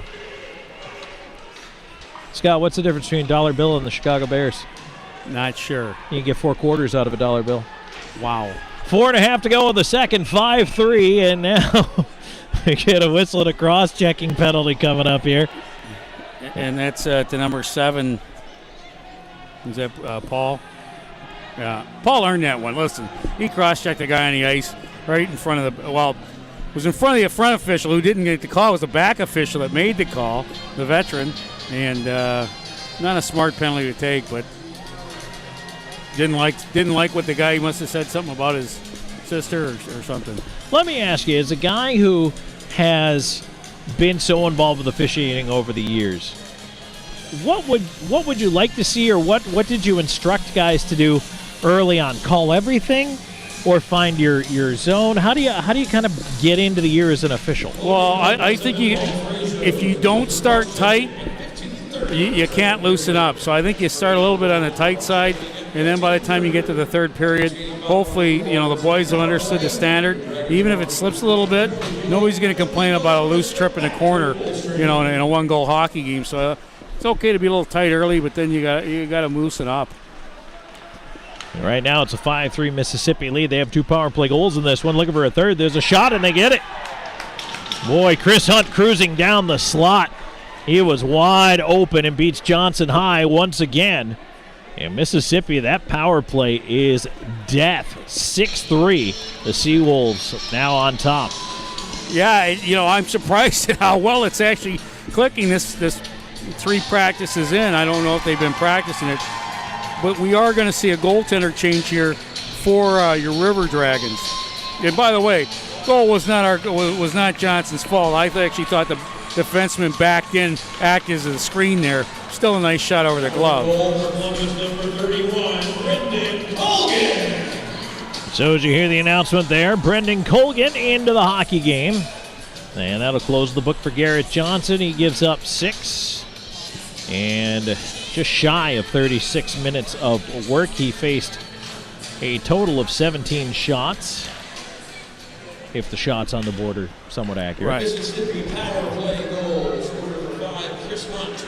Assisted by number 7, Dennis Hunterico, and number 11, Caleb Boudreau. At 15:59, the second period. That's Hunt from Hunt. So we go back to 5-on-5 hockey here. And now the River Dragons back to work. They're going to bust in the left side. Underwood trying to feed it in front of backhand try. Went wide from Krupp. Underwood, and his feed is picked off and tipped out of the zone. And now that's brought on ahead. Helland, left wing side. They'll just chip it in. Mississippi looking for the change. They'll send out some new personnel here. As once again, Columbus sending it in from center. Underwood rims it around onto the right wing side. Krupp couldn't pick it up. Dumped towards the line, not out. Nice hustle to keep that in as it's sent onto the near wing. Krupp tipped the pass, couldn't keep it in the zone, however, and now it'll be skated out by Yevdokimov. Say that 5 times real fast. Yevdokimov with it, feeding it in front of the net, turned around the other way. Angelinski's coming back on the right wing, trying to drive into the backhand to the forehand. He lost the handle on it. And Harney able to cover it up and hang on. And we mentioned a new goaltender, Colgan, right? Yes. He's expected to carry the mail for the River Dragons. Without question, he's our quote starter until the job gets taken away or he loses it. But he absolutely is here to carry the mail for us. So hopefully we see some good things from him. Always difficult to come in cold here, and just 4 minutes left to go in the period when he did appear, so see if he can get himself loose at least a little bit out there. In the meantime, long shot in. He does make the save, and no rebound. He'll gobble that one right up, so that's always an encouraging sign as we get a little bit of milling around in front of the River Dragons net, but nothing too serious. Well, you came in cold and from a 34-hour trip, and I mean, Yeah. you jumped right in, so you haven't let one pass yet. There you go. Well, That's debatable. We may have checked the tape on that one, but I stop as many as I can. Hey, you handed me this magical sheet of paper, and at least I can see one team's numbers at a time. So You can. We can see the numbers going away from us. So I will say this, though. This is when, as a broadcaster, you begin to appreciate numbers on the sleeve. As Columbus is now coming at our broadcast location. So at least sometimes I can pick up a number on a sleeve, and that works out. well, and normally during the year, I mean, you'd be able to tell the Columbus player, at least by the mustache he wears, whoa, that was not a penalty call. Probably No call. And this is going to cause some hootenannies. Yeah, there we go. And now the puck is gobbled up by Colgan, and again, you get the pushing and shoving that results from that. And cooler heads prevail, at least for now. Yeah, Payne threw a check down there, a little bit of dangerous one. Surprised he didn't go to the sin bin for that. Caught the guy right from behind. But in hockey, you take care of it yourself. Mississippi guy got up and punched him. Maybe Mississippi said, hey, our power play looks good. We need 5-on-5 work. That's the point at this point. Oh, my goodness. 3 power play goals for the Seawolves in this one. They lead at 6-3 with 2:02 to go in the second period. Although, as we mentioned, Columbus has had a much better second period. It was 4-1 after 1. So really, 2-2 here in the second. If you want to take it period by period, take out some positives. And your shots are 27-17 if they're right. So Columbus, you're right, has definitely taken control. Face off to the left of River Dragons. Net is swept away in front. And now clear to head towards center. And knocked down on his attempt to get to the puck there was Cabral. Cleared to the line, not out. Cox holding it in on the half boards. Cabral in the corner. Nice kick to free it up top. And the puck jarred away there. Cerrone tried to move to get through, but he was shouldered down to the ice. Harney's not letting that one out to pasture. Although it can be exciting when goaltenders decide they're going to play the puck. They're like, oh, I got 5 feet. I'm going to move this real quick. And exciting depending on what side if you're a guy in stripes and he gets hit, you lose your mind. And, of course, the goaltenders are like your little sisters. You can pick on them, but the second somebody else does, the defenseman goes nuts. That's right. Mississippi will try to move it the other way. Grant Mentis into the left wing corner. He was tied up nicely over there on the far side by Schmidt. A little bump, and the puck is moved on down the ice. A rolling puck, no icing here. Chased down to the left wing side. Cabral in after it. Tried to cut through. He was shouldered off at Cox into the pile. Centered. But that one is now cleared out. And a sign sending it down. No icing here. As Greco back for it. His long lead pass. That one hooks up with Wickline. He looks to the right side. There's a shot. Save made. Nice job by Harney to be out on the angle. And Petrantonio put it right into him. So, fans, a lot of big things coming up during the season. First of all, we'll actually have more than one camera, so that'll be when we're at home. So we'll get more camera angles and replays and fun stuff like that. But, you know, we haven't done the release yet, but the news will be is that we've got 9 games on the Bounce TV local channel 9.1. And then over on ABC 9.1, we're going to have the biggest game of the year, the military night. Should be 5,000, 6,000 people there. That game televised live on the ABC affiliate here. That'll be excellent as well. Under a minute to go now in the second, 6-3. Now, that's not an excuse not to come to the hockey games, by the way. But, you know, if you can't make it that night, you could watch it. It's always more fun in person. Sports is the best live. Petrantonio will feed it around to the point, and that one is shoveled into the far side corner. Trying to catch up with it over there. Wickline. Fed behind the net. And Boudreau chased out. He'll put it on the right wing to Finch. Finch is shouldered. Got it back to Boudreau. Boudreau skating it through center. He'll cut to the right wing and over the line with a long wrister. And easy glove save for Colgan. Makes it look casual. Hangs on with 23.8 seconds to go here in the middle frame. And, of course, all the games are on on PMB and the Jordan Broadcast Radio Network, the 3 stations there. And then Beam Television, 39 games they'll be televising. And, of course, 5 games on Channel 16. WYBU, I hope I got those letters right, will be on. So you're going to be seeing a lot of Tom and hearing a lot of Tom all over the valley. I'm okay with that. I don't know if anybody else is. My mom is. There's a wrist shot coming from the slot. That would have stopped. Nice job. Left pad save there by Harney. Harney's concentration in the traffic has been very good. That one is tipped up, and wow, makes it up here over the netting. There's a souvenir to a fan from Biloxi making the trip down here. Yeah, so there'll be a lot of TV. They say the TV adds 10 pounds. It looks like I've eaten, 5 TVs. So, well, the widescreens. Yes. It's a little bit different than it used to be.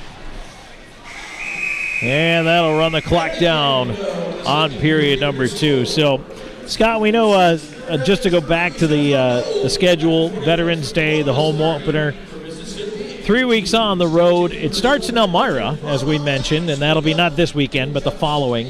And then we have 2 back-to-back trips to Mississippi to take on the Seawolves, but coming back home here finally and getting a few home games in. Is there anything fans maybe need to know for November, maybe that's stretched through to Christmas, if they want to buy tickets for Christmas gifts, that kind of thing? Anything we need to mention? Absolutely. Listen, give the office a call. We'll be in tomorrow, a little late because we got the game tonight, but call the office at 706-507-4625, 507-4625. Also, rdragons.com. The other thing, you got a group of friends? Well, you just moved here, so you don't have a big group. But if you happen to have a large group of friends, bring them out to the game. And by the way, we love to have companies come out too, so we've got a lot of tickets, a lot of group things going on.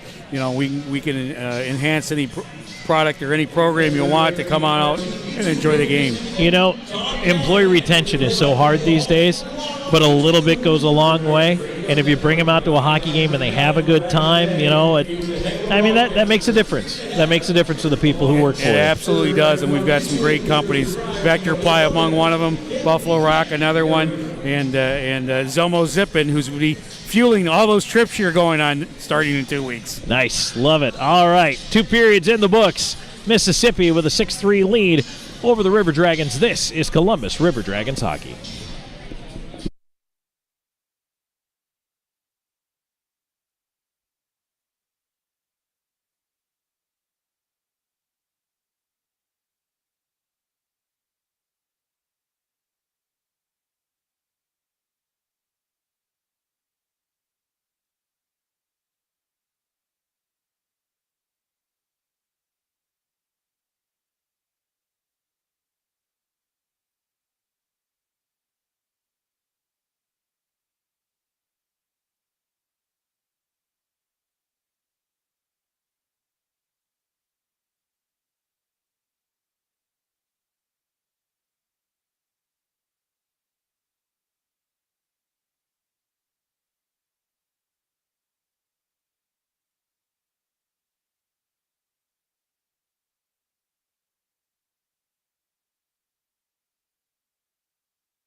Tom Callahan, Scott Brand back here with you for third period action. 6-3 Mississippi Seawolves with the lead over your Columbus River Dragons. And as we get things underway here, well, we'll be able to see the backs of those teal jerseys again. And Scott and I bringing you through this, they call it preseason or exhibition games here, Scott? It's exhibition. Okay. 6 of one, half dozen of the other. That's right. The important thing is to get your team in gear, and we get a whistle here. And that got demolished. Early whistle, just 23 seconds into the third period. Now, you left New Mexico, right? It was Arizona. We had a listener in Arizona, New Mexico. Just we got to say hello to you. I forgot what city you're in. Anyway. That's okay. Then I was making my way through the crowd. Lots of questions about you, Tom. Yeah. They're like, does he have experience? I go, just a little bit. I go, but he'll get good. We'll develop him. But all of my experience is in softball and horseshoes. Well, wait till you see Golden Park. Just hope the air conditioning works in the summertime. Yes. I will hope. It sounds like against hope, unfortunately. All right, 45 seconds into the third period, we've got a 6-3 Seawolves lead on our hands. Mississippi has 3 power play goals in this one. However, Columbus came out of the first intermission like they were shot out of a cannon. So now after the second intermission here, looks like things have slowed down a little bit. Columbus was down 4-1 after 1 period of play. And really, if you're scoring it by periods, that was a 2-2 draw in the second period. And now they'll try to go to work here a little bit in this third. And once again, we have a new goaltender to tell you about. It's Ethan Taylor for the Mississippi Seawolves. Really good period out of Greg Harney. But Taylor is now the man of record in there. And Coughlin remains in between the pipes. Came in with 4 minutes left to go in the second period. Storjahan trying to pick his way through traffic. Puck is picked off by the Seawolves defense, and they will move it back the other way here as they go on the attack early in this third. There's a wrist shot from the wing that is tipped wide of the net. And now dumped for his efforts on the near side was Honcharenko, and he's got some wheels. Made a couple plays earlier, had a goal in the first. This time they just put the shoulder in him. Now back in comes Mississippi with a wrist shot, and that one missed high. Rips its way around the glass and right back out of the zone. Dumped in off sides as it hit Yevdokimov right in the shin pads after he was the one who shot the puck. How many times do you see guys try to go for that high corner and they just miss it, and you think to yourself, just hit the net. Put it on net. You know, I see it a lot. And back when we first started in this game, you didn't see a lot because you had to play hockey outdoors. And if you missed the net, you had to go down the river and get that puck. That's we right. couldn't afford a lot of pucks. So you play hockey outdoors and you miss the net, you were chasing it. That's why guys, I think, in the older days had a little bit better control on that, because you don't want to be chasing pucks. You go skating down that river and step on a pussy willow or fall in. That's not fun. Well, and the other thing is now with these one pieces, everybody just wants to rip it. You know, They want to have the hardest shot going out there. It's like, that comes at a cost, and accuracy is the price. Give me an old-fashioned Sherwood. Those hurt. They do. Yeah. That's why I like them. Yeah. I actually, I asked back when he was still in the league, but I asked Paul Stastny, who's one of the last NHL players to use a wood stick. I said, why do you use wood? He looks at me and goes, wood hurts more. Fair enough. As someone whose big posterior was in front of the net occasionally or cleared guys out, I can still, now that you're bringing it, the memories of the wood across the small of the back. It's a motivational tool. It absolutely is. And my former color analyst, Stu Grimson, he used to refer to getting the stick up on an opponent as the coho bow tie. So I always thought that was pretty good. And Stu was pretty tall, so he could get the bow tie on you pretty quick. We played 3.5 into the third period. 6-3, Seawolves leading. A little bit of a more measured pace, I think, here in the third. Well, it's been a lot of, sloppy passes. I think both teams are getting a little tired. I don't know if they've got definitely don't have their leg shapes. Their sea legs? Sea legs. Well, yeah, I guess Dragons were in the water, too. Yeah, you can be. Puck swung in front. Coughlin didn't really have to do much there as that one was tipped away as Helland could not connect with it. Back up to the left side now. Jelensky's tried to attack. It was tipped away from him, and now Columbus again trying to return it through center. You're right, Scott. A lot of just kind of passes that are either picked off or deflected, just kind of floating along, bumping along here in this third. It's like watching a bad tennis game. Just back and forth and nobody really getting any kind of momentum. Now there's a leave at center, brought ahead. And Jelensky's in over the line on the right wing side. He'll curl in the right half wall. Wanted to cut through traffic, lost the puck doing so, follows it to the left wing. And his attempt to put it down low is picked up. A centering feed, that one is blocked. River Dragons feed it back up to the right point. Shot, and the stick snaps. Puck comes out. And nice job on the recovery there as Greco decides he was just going to dump one of the Seawolves players trying to make a rush out of it. And Greco trying to hand pass it ahead, which is legal in the defensive zone, but he ends up getting it knocked away. And right now Columbus just kind of needs to regroup and slow it down, and they're going to do exactly that. Meritea putting it up the left side. Now that pass tipped on, reaching behind himself. Cox able to deflect it into the Seawolves end, fed to the right point, not out. Rister rolling puck in front. That one is shoveled away and comes out to center.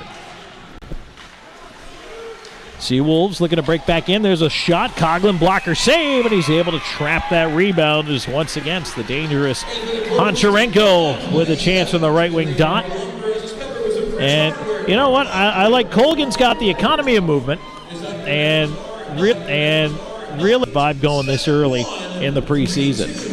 Yeah, he, as I said, he's going to hopefully carry the mail. I think we're going to have another goaltender coming back in a little bit. We can't really discuss it until it gets all said and done, but I'm not too worried about our defense or our goaltending. Just got to make sure that we can get opportunities to score goals. And now here's a chance, speaking of which, diving poke check. Nice job by Ethan Taylor to get out there and tip that one away. River Dragons keep it in, though. They go back to the attack on the right side. Wickline feeding it across. The shot in on goal. Save made. And the rebound held by Taylor. Down there in the butterfly, he was able to find it. And now the linesman gets spilled down to the ice. I didn't really see what happened there. And taking a break. Yeah, he just took a break. Say hello to Zach DeBozart. Says we sound good. Nice. Of course, Zach now with the University of Arkansas.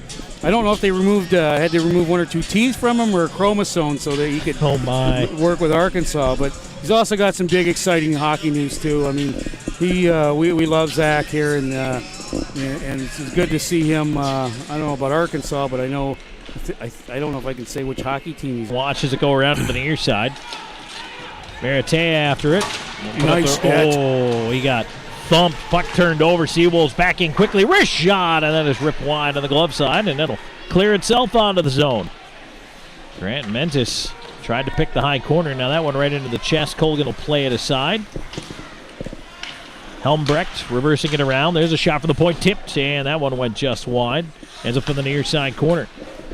Right now Columbus having a little bit of problem clearing the puck out. Krupp will end up with it. He will leave it off. Meritea up the left side. Helmbrecht with it. He'll tip it ahead. Left wing, long shot in. That one missed the net. And Anderson's attempt was not held in at the right point. So we get the whistle on the offside. And that was Boomauer that threw that big check for Mississippi. Unfortunately, after he throws, he skates off the ice. Looked like he got the worst end of it. But it's still a heck of a check. But Tom, I don't know. I know you were in the Whipple, I think, in the Central League, and I don't know if you remember the old East Coast League with the I-10 corridor. How fun is it going to be to have Mississippi and Columbus back in the same league? Absolutely. And when I was here in the Coast with Augusta, there were a lot of teams, especially in that early 2000s part that were here that were all close. And the proximity, the rivalry with Mississippi, absolutely. That's going to be fantastic to have the Seawolves in the league. They did, and I wanted to find out a little bit more about what was going on with Mississippi. They did a couple of games last year, kind of as a test, if you will. They played a couple and had great attendance, which is fantastic to hear. I can remember when the original Seawolves actually had to shut down because of the hurricane, which was very unfortunate. Chance in front there, and Mississippi had to take it away. Colgan trip behind play. Nobody's going down, but no, you Mississippi, you're right. The hurricane took that city out, and Barry Soskin has done a pretty good gamble. I mean, they drew well, but he's got a pretty good lease there. But I think Mississippi will do a nice job of supporting him. Of course, Baton Rouge this year hosting 3 neutral site games too. So things picking back up. There's a shot that is just wide of the blocker side of Colgan. Wraps its way around to the right point. Held in by the Seawolves. 6-3 remains our score. That's how we started the period, and now we've worked almost 8 minutes into it. Mississippi trying to put on the pressure. Shot right into the breadbasket. Colgan hangs on. And the one thing, the game has changed. You mentioned it earlier today. The game's going to change. It has changed. Zamboni right now is just going to work on one end because we're not getting the puck out very well. We seem to be running. We might be tired. Again, don't want to make excuses. It's our 4th day, I think, on the ice as a team. But Mississippi's getting the pressure on. Petrantonio decides to just push the draw straight ahead and pursue it down the ice. And Yevdonikov turning it back in. Offside. Rocks chasing after it. And now it'll be chipped along towards the right point. Backing out, giving up the blue line there. Frigo now it turned around. He's got it back, and he'll feed it on the right wing side. The bank pass didn't quite connect there. Overskating it was Cabral. And now Mississippi again. Nice play to move in. Left side, there's a quick shot, and it licked through Colgan, but wide of the net. Speaking of teeing it up, Yevdokimov just absolutely put everything he could into that shot. Still couldn't really find a hole. Back in come the Seawolves with a shot in the glove, saved by Colgan. He'll hang on. And again, just cool as a cucumber in there. Absolutely it is, and that's what we're going to need. It's nice. There hasn't been a lot of penalties. There were a bunch of too many men on the ice early on, but for the most part, it's been a pretty clean game, and the guys wanted to fight. They did, and that's good. I think that the FPHL's evolved from the league where you think Federal Hockey League, you think slap shot. We still have our opportunities to do that, but for the most part, I think the league's taken tremendous strides. Columbus looking to attack here up the right wing side. And they will look to try to get some offense going. A pass or Krupp, that one slides away, ends up at the left point. Pass is tapped back down to Underwood. Underwood over to the right side, a long shot. Diving block there on the shin pads as it's cleared out past Greco all the way down the ice. And Helmbrecht with a long stretch. He had Krupp waiting at the line. He tipped it over to the right side. Wickline, Krupp, there's a chance. Did not get through the D. Another block there as Boudreau gave up the body. Puck held in, however, but turned over and wedged out and down the ice. And Krupp is still chatting it up in the Seawolves end of things. The play is way offside. Also over there is Anderson, and they wait for them to clear. Well, I'm trying to see. I can't tell a Mississippi player, 18, hit one of our guys when he was down. Krupp went over and stuck up for his guy, and then he started skating away. And he punched our guy who was laying on the ice, so... Don't have an 18 on the roster, unfortunately. That's a preseason, though. Guys show up at the last minute. You get new names, new numbers. All kinds of things happen. Probably a known felon, and they're hiding him. Maybe he's in one of those witness protection programs. There you go. Here, man, you're suiting up for this game. You know what your job is. Seawolves moving it ahead on the left wing side. A wrist shot. Colgan a little trouble with it, but he's able to hold on to the rebound. As the shot was blocked off Maratia, and boy, you're right, Marquis Grant Mentis, a little water bug out there. He absolutely is, and he's a fan favorite, and so we want to see him catch on with the team. I literally like the guy. Just need a couple changes of scenery, and so hopefully he'll hang on with Mississippi. We'll get a chance to see him. Although I'd like even better if he was traded out of the division. Can you go play in a different league, son? Yeah. Nothing personal, but we don't want you playing against us. But we do want you playing. Puck chip down the right wing side. Jelensky's in after it with a quick shot, and that one just misses on the far side. We are just past the halfway mark here, period number 3. 6-3 your score. Mississippi leading Columbus. Little preseason action here, and the puck bounced on down the ice for an icing call. And so that one's going to go back the other way. Folks, we invite you to follow the River Dragons on Twitter, on Instagram as well. You can always check out all of our social media threads through ourdragons.com. And, yeah, Scott, the other fun thing I can do, your jacket reminds me, and I love that logo, by the way, the Chattahoots, little baseball as well. So looking forward to that. It's a nice setup here in Columbus. It really is. You've got Golden Park, and you got the youth rink, which we're playing in tonight in the Civic Center. Absolutely fantastic. And as you mentioned earlier, folks who might not have been with us in the first period, We're the only team that's got ice right now down this road to the south. A couple of refugees showed up in Columbus. You know, we got Macon and Mississippi and a couple other college club teams. That one is fed wide, ends up in the far side corner, and a chance to clear out here. And Grant Mentis is hurt behind play. He's still not up. Oh, my. He kind of went down awkwardly. It looked like he tried to avoid a hit, but in doing so, I don't know if he caught a rut or if he just twisted. Well, before the shift, he was a little slow getting up, I noticed. And now he just got shoved down here. And he's hobbling. It looks like a knee or an ankle. Yeah, he's favoring that right leg a little bit. But at least he's up and getting off the ice under his own power, but certainly not comfortable. No, he's a tough kid. So it'll take a lot more than a little bit of a sprain.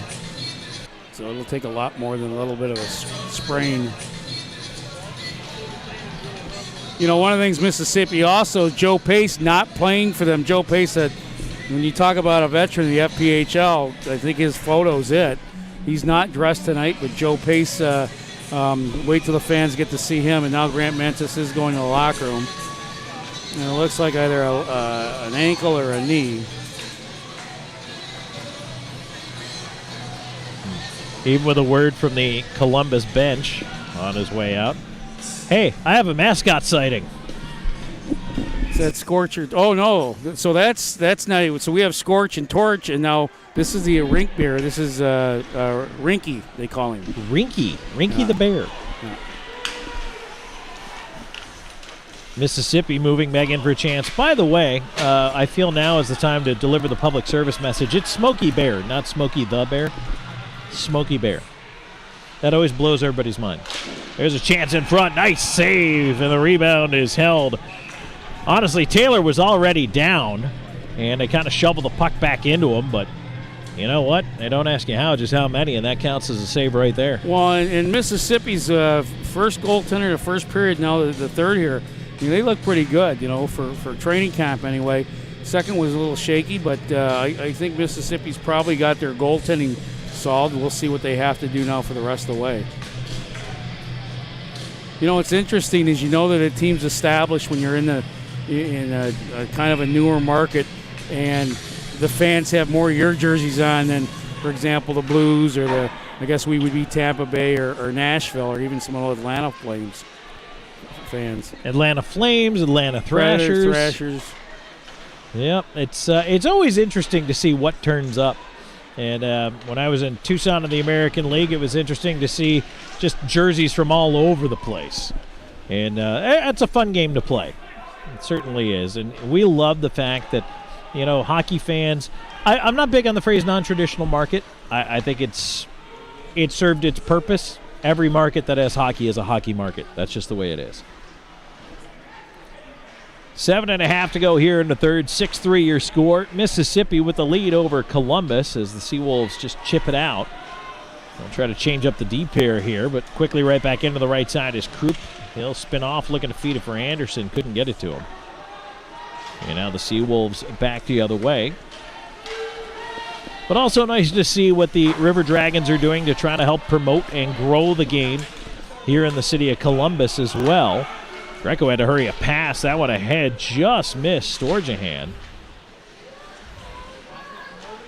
Anderson takes a peek towards the line, elects to send it back down the wall. Storjahan behind the net. He'll feed to the right point. Quick shot coming in. Save made, rebound scooped aside. Ends up on the far wall. In behind the net, here's Storjahan over after it again. Looking for a little bit of help over there. Jelensky's over there with him. At the left point. That one is kept in. Helmbrecht has to give up the line, though, as the puck bounces out. He sends it back the other way, but quickly approaching. Mississippi in on the right wing side. A little hard to handle there. Shot Colgan off his right shoulder. Rebound right up through the slot. And that one is taken away. Storjahan on the right wing, but it's been a long shift for this unit. Yeah, I was going to say Storjahan's struggling a little bit just to get the puck deep. That's the other part of training camp is Herb Brooks used to say, the legs feed the wolf. Well, you got to get back into that hockey shape as quick as you can. Columbus unable to make much of the chance there, but kept into the right point by Payne. Scooped in behind the net. 5:52 to go here in the third. 6-3. Mississippi with the advantage here on the hometown River Dragons. Shot from the slot is tipped away into the corner as Cox unable to get the one-time away. And Cox side of the net, tried to shovel it in front. Frozen at the side of the net there as Taylor hugs that left post. And here we go, a little bit of pushing and shoving again. But again, Scott, this third period, things, I think both teams, again, maybe the energy is a little sapped. They spent a lot of it in the first 40 minutes. Yeah, they all look a little tired here, so things are calming down. The background, you can hear Dana Barker. Dana will be back with us. Of course, everybody knows when we score, he shoots and everybody yells he scores. Georgia power play. So good to have Dana Barker back with us. Absolutely. Probably his 14th year as the voice of hockey, PA voice of hockey in the Chattahoochee Valley. They built the booth around him.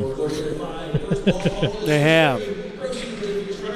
5.5 to go here in the third period. 6-3 Mississippi. And Columbus unable to keep it in. Seawolves attacking on the left wing side with a wrist shot. And Colgan takes it off the shoulder. Rebound is picked up. Maratia clearing it out. That'll be picked up by Jones. Jones feeding it back across. And once again, Mississippi looking to go to the attack. Seawolves like to play with speed here as they dump it in. Reversed around to the right wing side. Anderson will play it ahead. He'll get it back. He had to quickly give it up as he was pressured immediately. Huggins with it. Right side. He can't clear it out of the zone. And now some shoving here on the near side. Sign will cycle it into the near side corner. Huggins trying to move it out. Puck at the side of the net, right off the blocker of Colgan, who was already down on that right post. Hit him right in the mitt, and he just hung on to it. Grab a whistle here with 4:42 to go. Crowd's lighting up a little. Of course, people got to go to work tomorrow and stop playing these weekday games. So you talked about opening night, which is on Friday the 11th, which is Veterans Day. And then the next game we play Sunday at 6 o'clock, a late start because they're flipping the building over. So not sure if that'll exactly set an attendance record, but we got the first two games at home in November. Well, hopefully everybody will be done, with their NFL or whatever's going on at that point, and come on down and join us on a Sunday afternoon. Late Sunday afternoon, I guess we'll call it. It's not quite a matinee effort. No, I like that 4:30 start on Sunday a lot better than that 6. That shot tipped onto the near side. Mississippi still trying to bring the offense here. We're down to 4:05 and counting to go in this third period. 6-3, Seawolves in the lead. Haven't had a goal in this period, had plenty of them in the opening 40 minutes.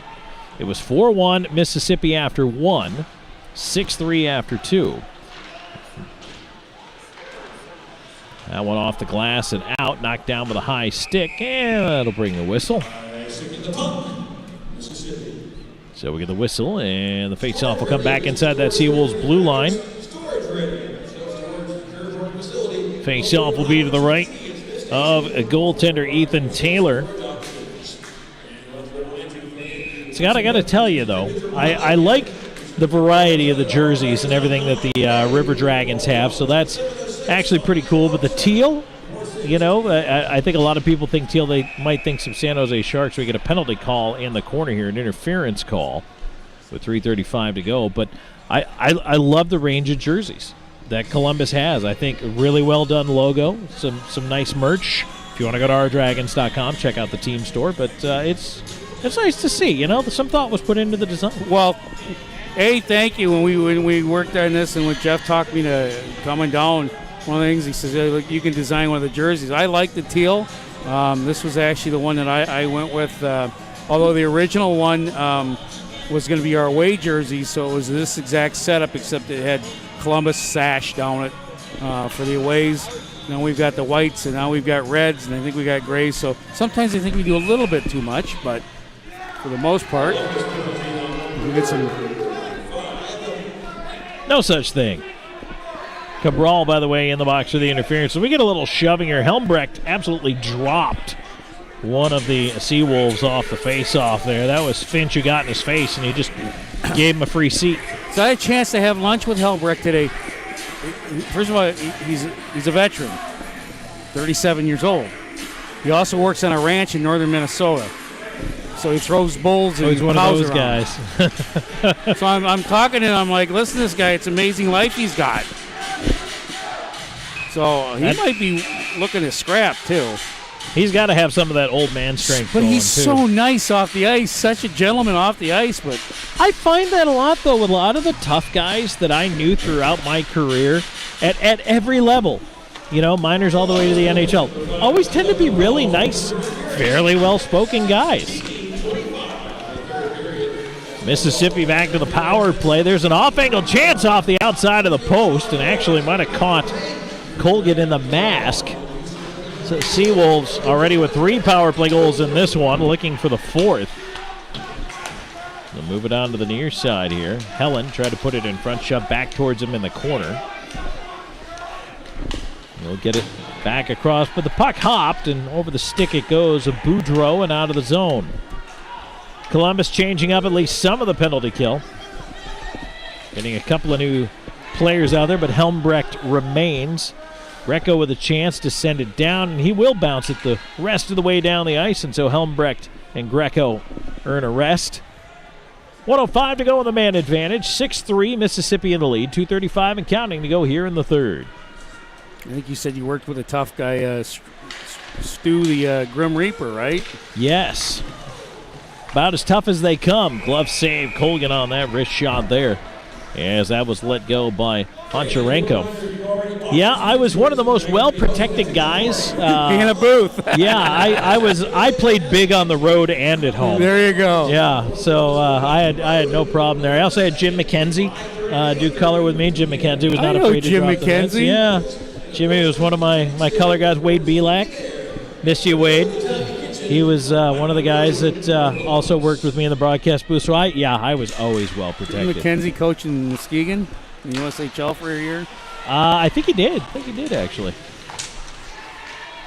Hockey's such a small world. It really is. Wrist shot goes wide of Colgan, and I'm sure, and I've already been reminded of more stories than I've been able to tell clearly during the game here. But I'm sure that all the road trips, everything will just bring those places up. We're headed to Elmira to open the season.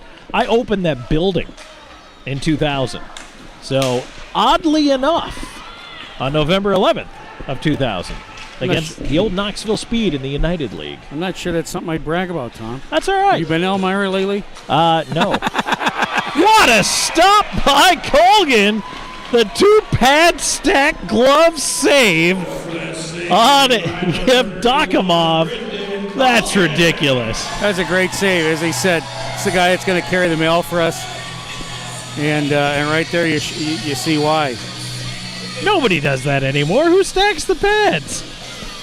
And makes a glove save on top of it. That was a nice little bit of old school cool right there from Colgan. Puck cleared down. That'll do it. The power play's over. And Columbus gets back to 5 skaters. Minute 26 to go here in the third. 6-3 is the score here. Some Mississippi in the lead. And let's see if the River Dragons have maybe one more in them here.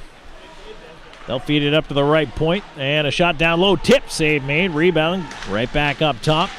Maratia with it. His shot once again is deflected on the way through, but didn't reach the net. Cleared around to the right point. Maratia holding it in.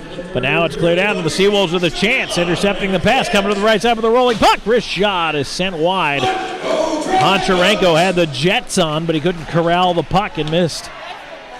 Back on the right side, here's Jelensky's with it. He'll leave it off onto the right side. Maratia up with a wrist shot, and he put that one just high. They say it deflected into the netting. And I believe we will get the face-off, stays inside the zone. 41.2 seconds to go in the third. Yeah, barring some miracle, I think we'll have to take our 0-1.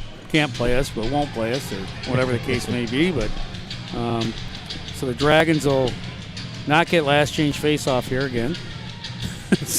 But you're right. We got 2 weeks, and then we head up to Elmira to open the season, and a brand new team up there. What are they, the Mammoths, right? Mammoth, yeah. And you liked it. I did. I like the logo. I think it was a pretty neat logo. We're not in that mid to late 90s garish, let's throw every color we can on a uniform anymore. That was also very expensive, by the way, whether it was merchandise or printing. That cost a lot of money back in the day. There's a shot in. Colgan, a nice blocker save there. As we're down to 10 seconds to go in this one, as the puck sent down the ice, are they going to wave off the icing? They will. And that'll do it.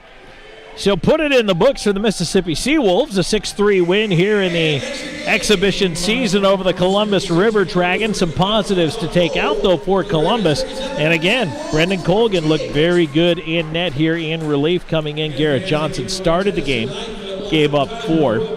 And Colgan, I thought looked very solid out there, very poised, very controlled. Some of the veterans out there as well. I mean, you see some of these guys, Petrantonio's out there flying around already. Krupp is out there. So clearly they're chomping at the bit to get to the regular season. They're ready to go. I mean, we've had the ice a little early, and a little bit of it looks like we're going to do a nice handshake of the two fighters early on. So we can be nice to Mississippi now, but don't, fans, when we get to February, this will be a heck of a rivalry. Trust me, there will be plenty of time to develop the bad blood. 14 times, I was told. Wow. These two teams will meet during the regular season. Hope So we got some casino money. yeah, yes and no. Could go either way.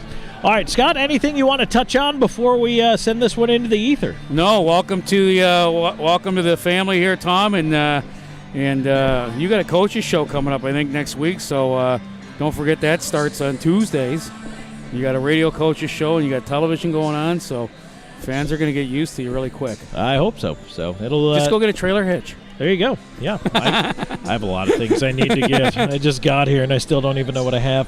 All right, so we'll talk to you from Elmira, at least for the game action. Coach's show coming up next week, as we mentioned on Tuesday night. 6-3 your final here. So for Scott Brand, I'm Tom Callahan. Thanks for joining me here, and this has been Columbus River Dragons Hockey.